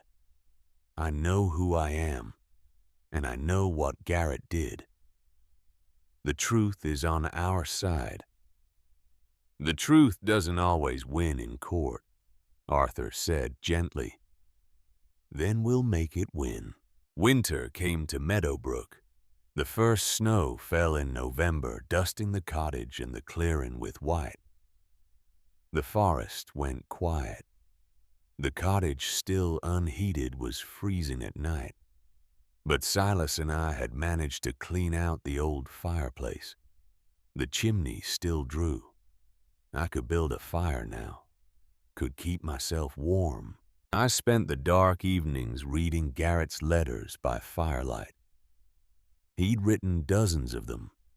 Some were long, detailing his investigation. Some were short, just a few lines telling me he loved me. One letter near the bottom of the stack was different. It was dated 3 days before he died. "Nora, my love, if you're reading this, you chose to stay. You chose to fight. I knew you would. I knew you were braver than you ever gave yourself credit for. I want you to know something. This cottage, this $8 wreck, it's not the real inheritance I'm leaving you. The real inheritance is the choice. The choice to stand up when everything tells you to run. The choice to fight for something bigger than yourself. You spent 2 years thinking you were nobody, thinking you were powerless. But Nora, you were never powerless. You were just waiting for the right fight. This is it. This is your fight. And you're going to win. I love you. I believe in you. And I'm so proud of the woman you're becoming. Always yours, Garrett." I folded the letter carefully and held it against my chest. Outside, snow continued to fall. Inside, the fire crackled and warmed the small space I'd made my own. I wasn't living in my car anymore. I was living in a cottage I was rebuilding with my own hands. I was surrounded by a community that had embraced me. I was fighting a battle that mattered. I was home. And come spring, when the trial began, I'd be ready. The snow melted in March, revealing a world transformed. The cottage that had been a ruin 6 months ago now stood solid against the spring wind. New boards replaced old rot. The porch no longer sagged. The roof patched and sealed by Silas Keller's expert hands, and my increasingly confident ones would hold for another generation. I'd learned more in those winter months than I'd learned in all my years of formal education. Silas taught me how to read wood grain, how to know which boards would split and which would bend. Ben Porter showed me how to mix mortar, how to point stone so it would last. I learned by doing, by failing, by trying again until my hands knew the work, even when my mind didn't. The cottage was becoming mine in a way that had nothing to do with the deed in my possession, and everything to do with the sweat I'd poured into it. But there was still so much I didn't know about this place, about the people who'd built it, about the history that had led Garrett back here in his final year. I found the answer on a cold afternoon in early March. Silas and I were replacing a rotted section of wall near the fireplace. The wood here had taken water damage from a leak in the roof that had probably been dripping for decades. As we pulled away the damaged boards exposing the studs beneath, something fell from inside the wall cavity. A package, wrapped in oilcloth that had gone stiff with age. "What in the world?" Silas muttered, picking it up carefully. I took it from him with hands that had learned to be gentle with old things. The oilcloth crackled as I unwrapped it. Inside was a book. Small, leather-bound, the cover water-stained but intact. I opened it carefully.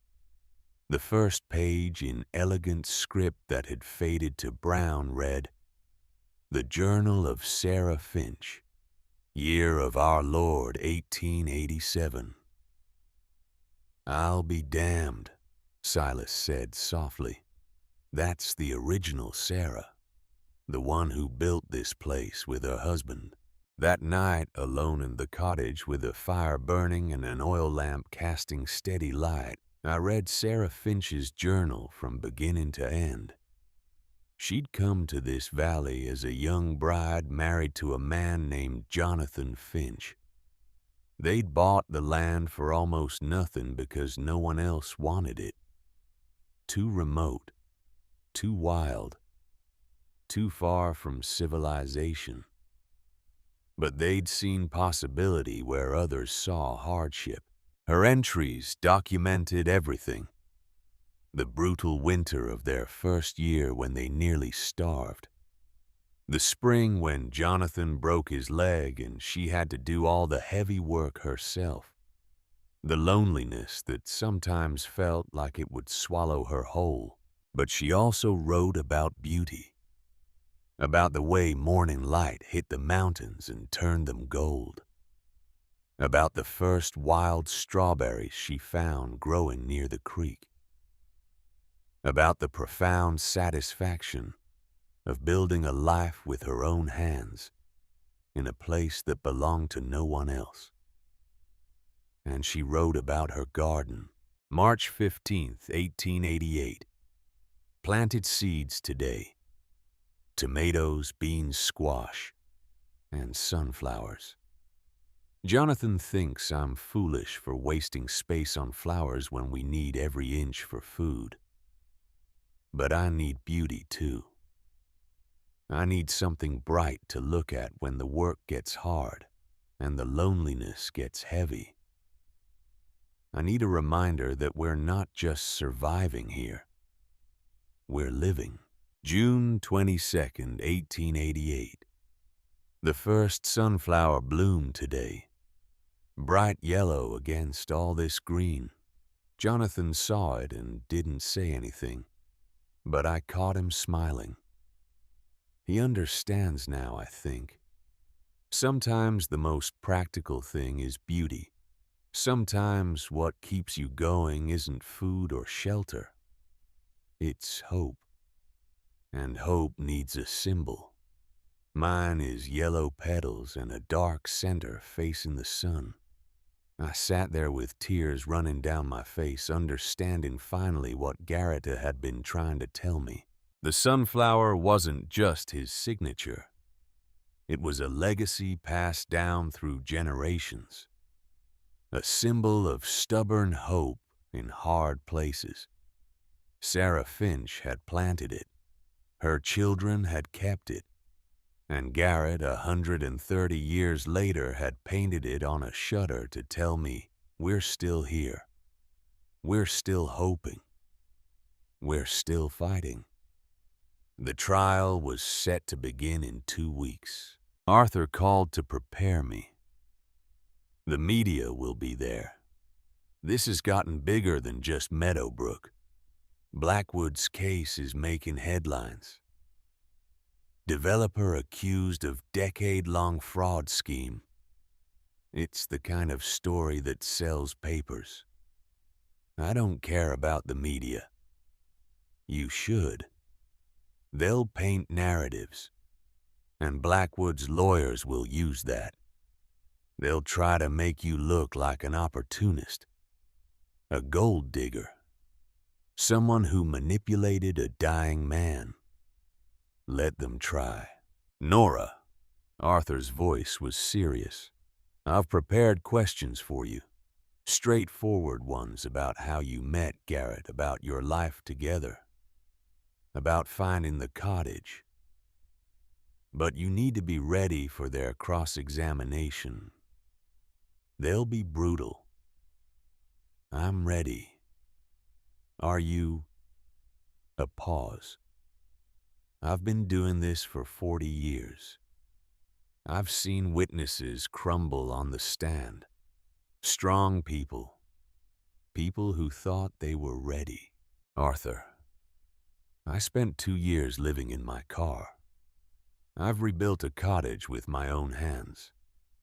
I've had my tires slashed and threatening notes left on my porch. I've stood up to Preston Vale and Marcus Blackwood's entire machine. I'm not going to crumble because some lawyer asks me hard questions. I heard him smile through the phone. No, I don't suppose you are. The day before the trial, Louise Porter and Dorothy Keller came to the cottage. They brought food, a casserole, fresh bread, cookies that smelled like cinnamon. You don't have to do this, I told them as we sat on my new porch watching the sun set over the valley. Yes, we do, Louise said quietly. For 20 years, we've been silent, too scared to speak up, too scared of what Blackwood would do if we fought back. Your husband gave us the courage to speak. Now it's time to use our voices. What if we lose? Dorothy Keller, who'd been quiet until now, spoke. Then at least we tried. At least we stood up. That's worth something even if we lose. But, Nora, I don't think we're going to lose. I think your husband knew exactly what he was doing when he gathered all that evidence. And I think he knew exactly who he was leaving it to. The trial began on a Monday morning in early April. The courthouse was in the county seat 40 miles from Meadowbrook. Arthur had offered to drive me, but I'd refused. I needed to arrive on my own terms. I drove my old sedan, the same car I'd lived in for 2 years, and parked it in the public lot like I belonged there. The courtroom was already full. I saw faces I recognized from Meadowbrook. The Porter family, the Kellers, the Dawsons, others I'd met over the winter. They'd all come. All the families who'd lost everything to Marcus Blackwood's greed. And in the front row of the defense side, I saw him for the first time. Marcus Blackwood. He was 60-something, silver-haired, wearing a suit that probably cost more than my car.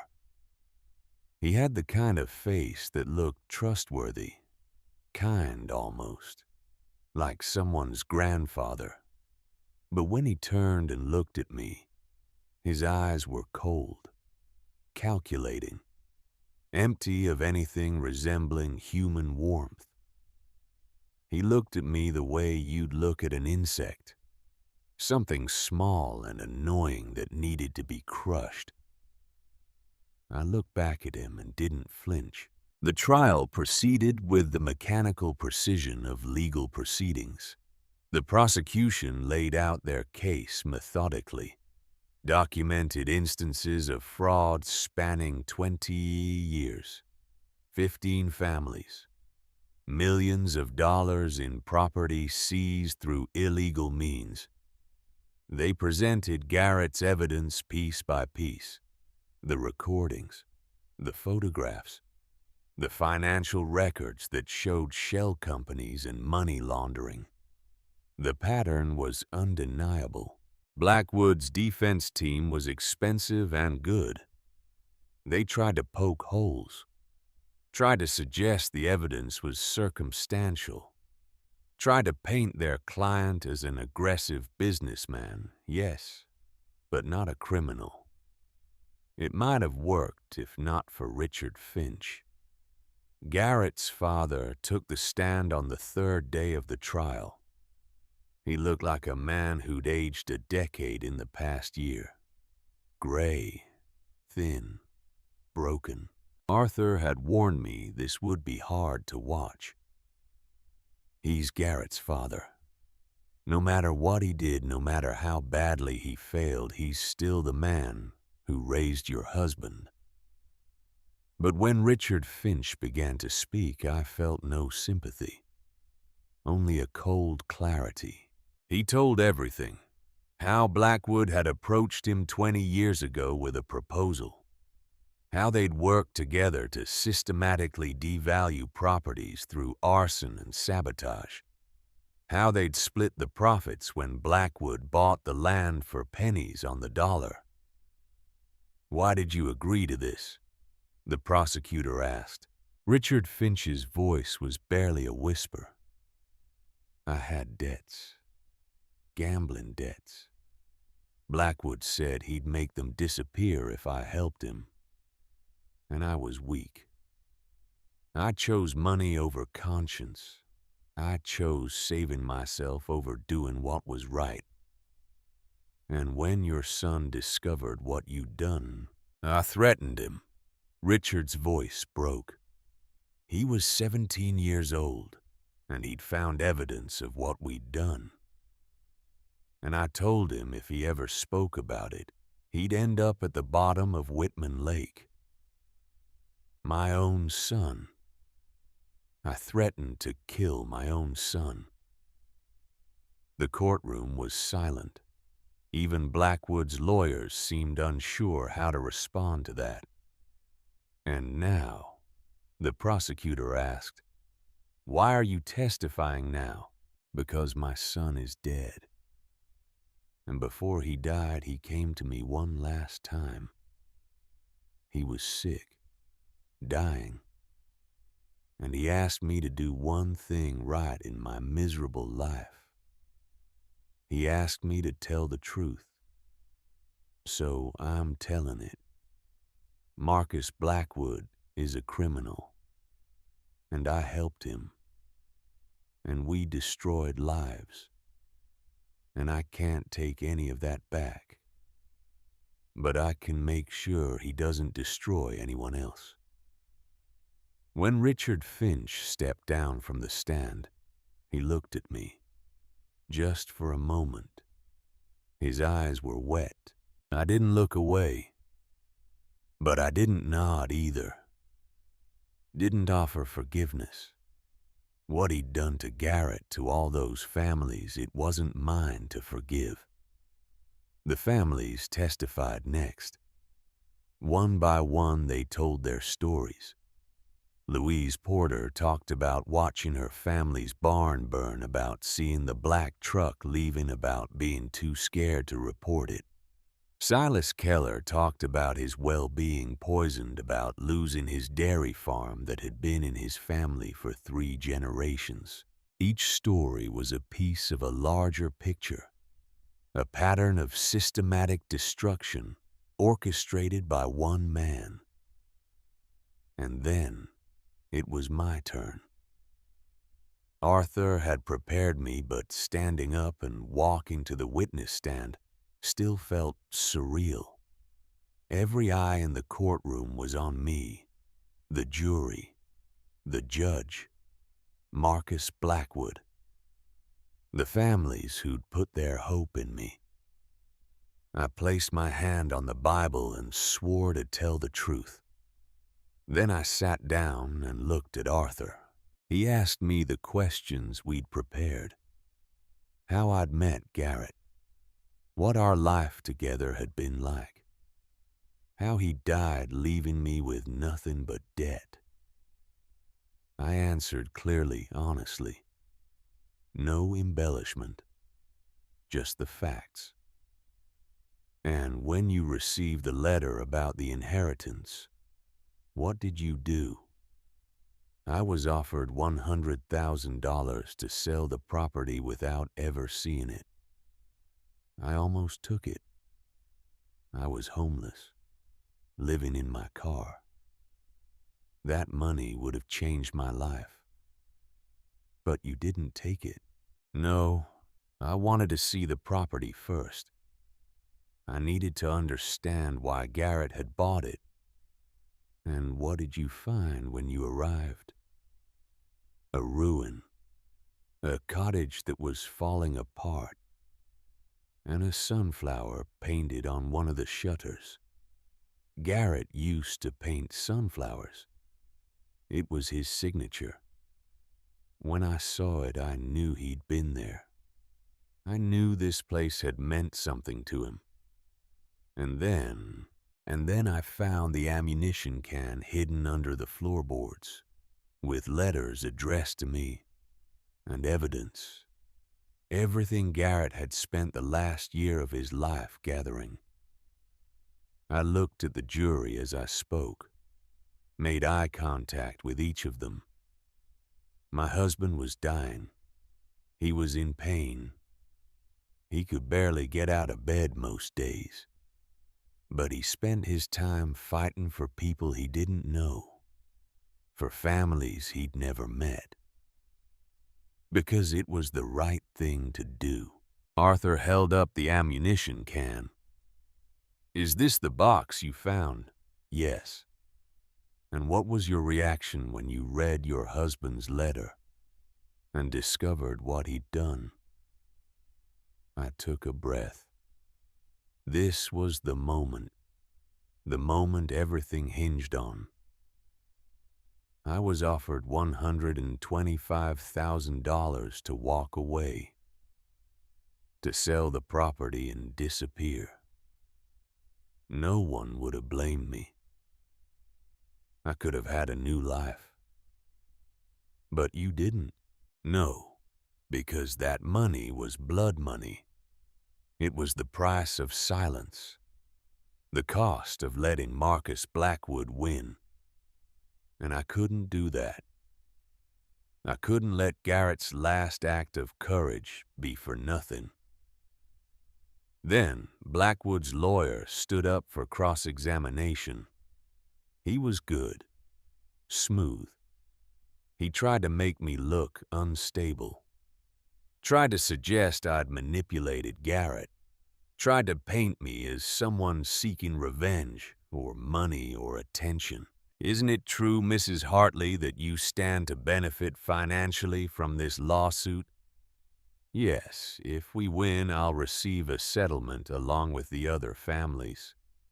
And isn't it true that you were destitute when you inherited this property?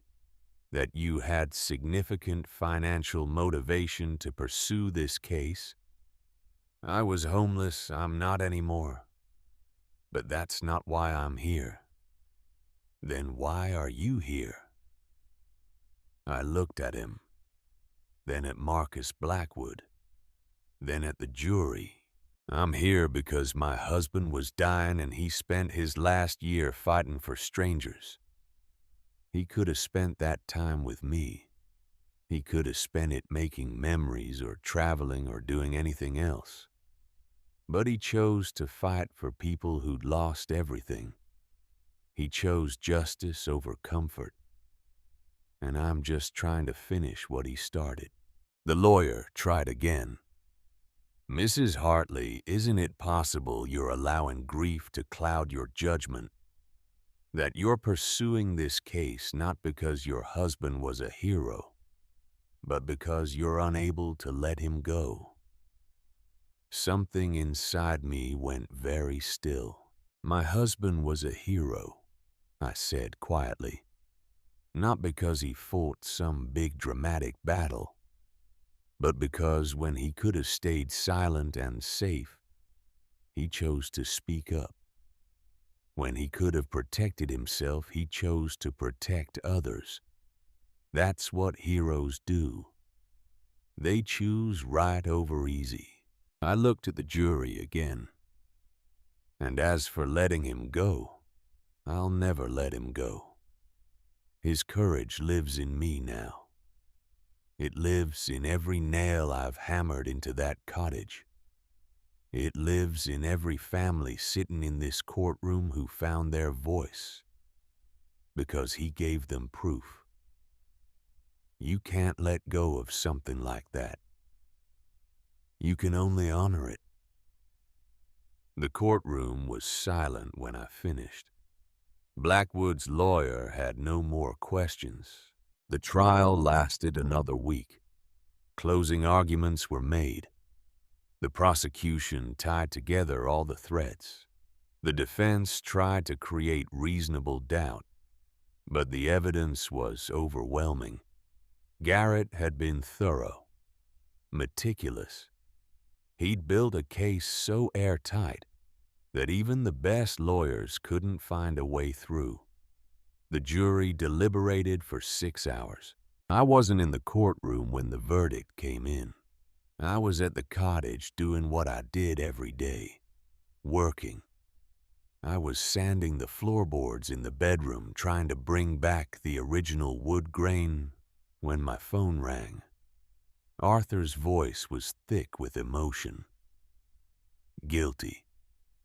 On all counts. I sat down hard on the floor, the phone pressed to my ear. Racketeering, fraud, arson, conspiracy, all of it. The jury convicted on every single charge. The judge sentenced him to 25 years in federal prison. He'll die there, Nora. Marcus Blackwood will die in prison. I should have felt triumphant, should have felt joy or satisfaction or vindication. Instead, I just felt tired and relieved, like I'd been holding my breath for months and could finally exhale. We did it, I whispered. Garrett, we did it. Arthur was quiet for a moment. Then, no, Nora. You did it. You could have walked away. You could have taken the money and disappeared. But you stayed. You fought. This is your victory. After I hung up, I sat on the floor for a long time just breathing. Just being. Then I stood up, picked up the sandpaper, and went back to work.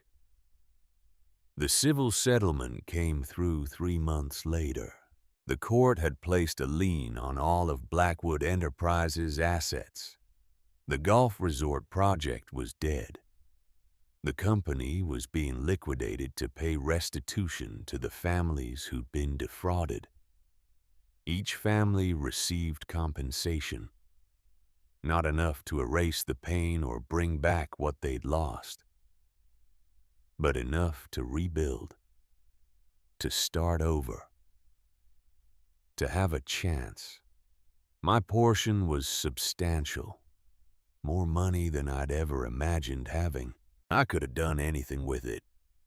Could have sold the cottage and moved anywhere in the world. Could have gone back to school, started a career, built an entirely new life, far away from Meadowbrook and all the memories it held.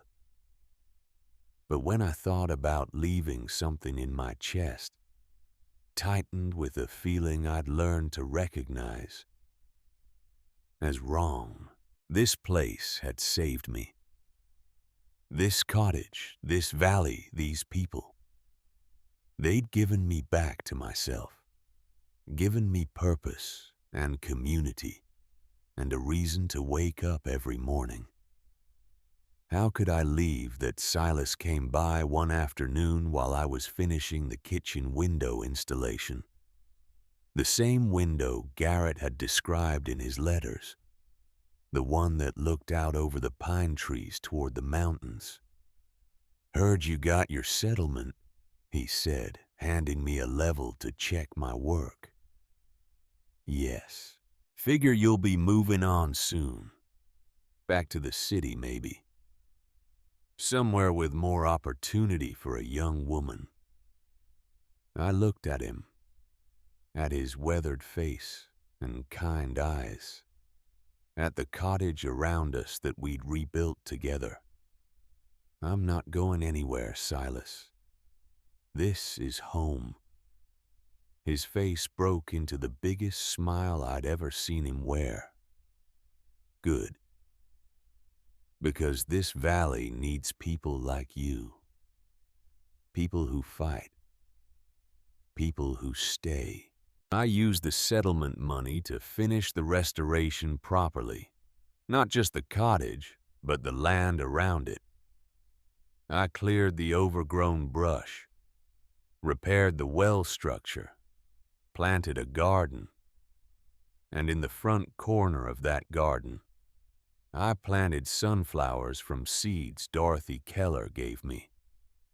Seeds that had come from plants that traced their lineage back to Sarah Finch's original flowers in 1888. When they bloomed that summer bright yellow against the green forest, I understood finally what Garrett had been trying to tell me. What Sarah Finch had known. What every person who'd ever fought for something bigger than themselves had learned. Hope isn't passive. Hope is active. It's planting seeds in hard ground and tending them even when you're not sure they'll grow. It's hammering nails and replacing boards and choosing to build when it would be easier to walk away. Hope is a choice, every single day. The cottage was finished by fall. Not perfect, not like something from a magazine, but solid, strong, mine. I'd saved the original floorboards where I could, kept the stone fireplace, preserved the bones of what Sarah and Jonathan Finch had built. But I'd made it livable too. Running water from the well pumped through new pipes. Solar panels on the roof for electricity. A wood stove for heat. It was a house that honored the past while embracing the future, and it became something else too. A symbol. Other families in Meadowbrook started asking for help. The Porters wanted to rebuild their barn. The Dawsons needed work on their farmhouse foundation. People who'd let their properties fall into disrepair during the Blackwood years were ready to restore them now that the threat was gone. I started small. helping Silas on jobs, learning more, getting better. Within a year, I'd started my own business, Meadowbrook Heritage Restoration. Not just fixing houses, but preserving them, honoring their history while making them strong enough to last another generation. I hired Ben Porter, taught him what Silas had taught me. Hired his daughter, too fresh out of high school and eager to learn a trade. We saved a dozen old barns that first year, restored farmhouses that had been in families for generations, brought buildings back from the edge of collapse, and with every nail I hammered, with every board I replaced, I felt Garrett's presence.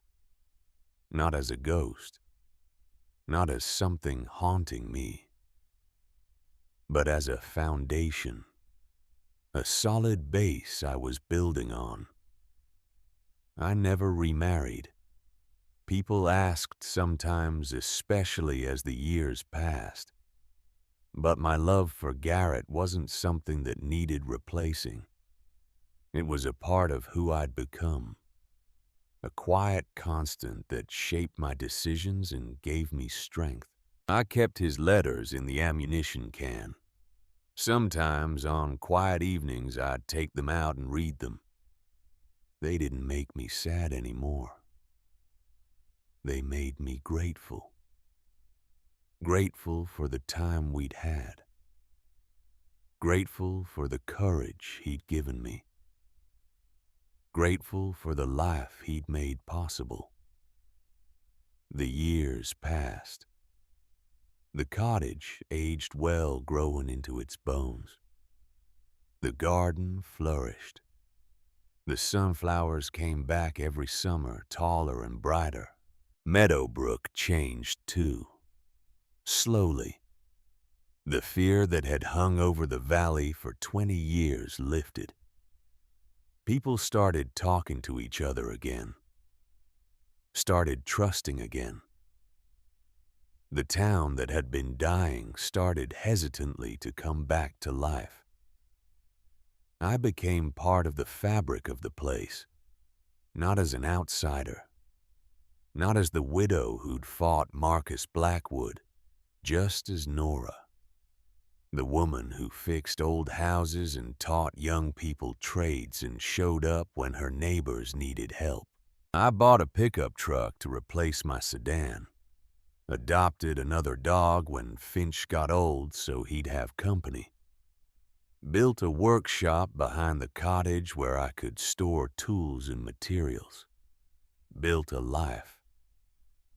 12 years after I first drove up that overgrown track and saw a ruin, I sit on my porch in the early morning with coffee in my hand and watch the sun come up over the valley.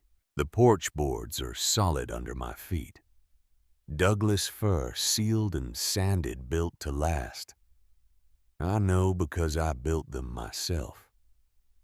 My dog Finch II lies at my feet, his gray muzzle resting on his paws. He's getting old now. We both are, though. I'm only 34, but some years age you more than others, and some years give you more life than others. The coffee is good, strong and hot. The mug is clay handmade by a young woman whose grandmother's farm I helped save. On the side, she painted a small yellow sunflower. She didn't know the whole story when she made it, but symbols have a way of finding the people who need them. People ask me sometimes if I'm rich now. I tell them yes, though not in the way they mean. I have a home with no mortgage. I have money in the bank. I have a business that's thriving. By any practical measure, I'm comfortable, secure. But that's not the richness that matters. The real wealth isn't in my bank account. It's in the community that embraced me. in the friends I've made, in the young people I've taught who are now teaching others, in the families I've helped save their homes, their histories, their legacies. It's in the quiet mornings on this porch, watching the sunrise paint the mountains gold, in the garden that blooms every summer, in the cottage that stands solid and strong, built to last another century. It's in the feeling of my own strength, a strength I never knew I had until I was forced to find it. The $8 cottage. People love that detail when I tell the story. $8. It sounds like a fairy tale, like something that couldn't possibly be true. But it is true. And the truth is, the cottage's value was never about the money. It was about the story it held, the secrets it kept, the choice it offered me. It was the key that unlocked a life I never imagined I could have. A life of purpose and peace, and the profound satisfaction of building something that matters. Garrett knew that. He knew that what I needed wasn't rescue. It was a reason to save myself. He knew that the best inheritance isn't money or property. It's the courage to choose the hard right over the easy wrong. That's what the $8 cottage gave me. Not a house, not land, but a choice. And in making that choice, in choosing to stay and fight and build, I found myself. I found home. And that's the real story. Not about a widow who inherited a wreck and fought a villain and won justice. That's the plot. But the story, the real story, is about a woman who was lost and found her way by choosing to stand her ground, by choosing to build instead of run, by choosing hope over fear, by choosing to be brave when being brave felt impossible. The cottage taught me that home isn't just a place you live. Home is a place you fight for. A place you build with your own hands, with truth and courage and love. Sometimes you have to tear everything down to the foundation to find out what you're really made of. Sometimes you have to lose everything to discover what actually matters. I was 22 years old and living in my car, and I thought I was nobody. I thought I was powerless. I thought my life was over. But Garrett saw something I couldn't see. He saw that I wasn't broken. I was just waiting for the right fight, the right reason, the right choice. And he gave me that. Not with money, not with rescue, but with a mission, with evidence and courage, and the absolute faith that I was strong enough to finish what he'd started. He was right. I hear a truck coming up the road. Silas probably coming to discuss the new project we're starting next week. A 1920s farmhouse on the edge of town that needs a complete restoration. The family can't afford to hire us, but we're doing it anyway. Because some things are worth more than money. I stand up stretching muscles that have learned the language of hard work. My hands are calloused now, permanently marked by hammer handles and rough wood. I wear those calluses with pride. The truck pulls into the clearing, but it's not Silas. It's Ben Porter's daughter, Emma. She's 19 now. One of my best apprentices. She's driving the company truck, the one with Meadowbrook Heritage Restoration painted on the side. She gets out, waves. "Morning, Nora." Ready to head to the Hutchinson place. I grab my tool belt from the porch rail. The same belt I bought with Garrett's money 6 years ago. It's worn now, familiar shape to my body. Ready. As we drive down the track toward town, I look back at the cottage one more time. The sun is hitting it just right, making the new wood glow golden. The sunflowers in the front garden are starting to bloom bright yellow against the dark green pines. It's beautiful. Not perfect, but beautiful. Just like the life I've built here.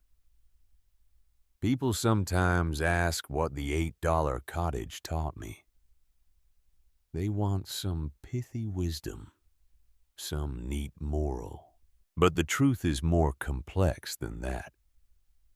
The truth is that sometimes the smallest inheritance opens the biggest doors. Sometimes what looks like nothing is actually everything.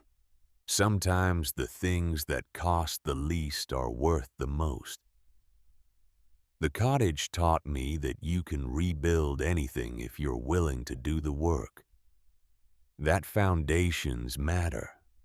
That history matters. That honoring the past while building for the future is the most important work there is.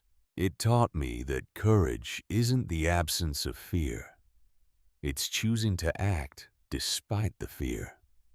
It's choosing to stay when running would be easier. It's choosing to fight when giving up would be simpler. It taught me that home isn't given to you. It's earned. It's built. It's chosen. Every single day. And it taught me that the greatest treasures are the ones that force us to become who we're meant to be.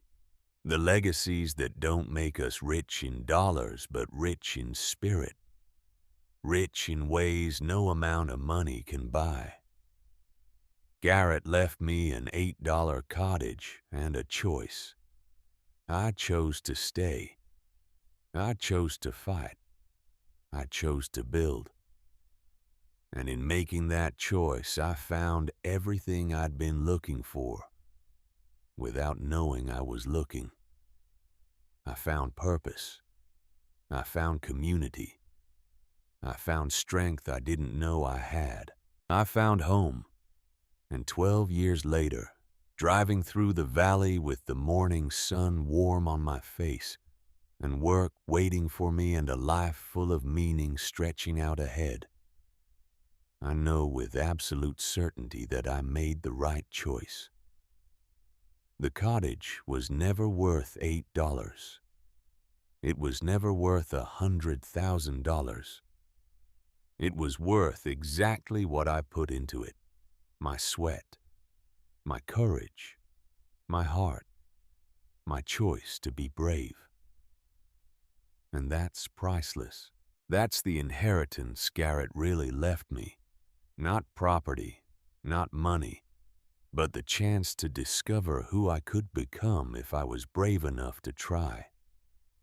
I was brave enough, and I'm still becoming.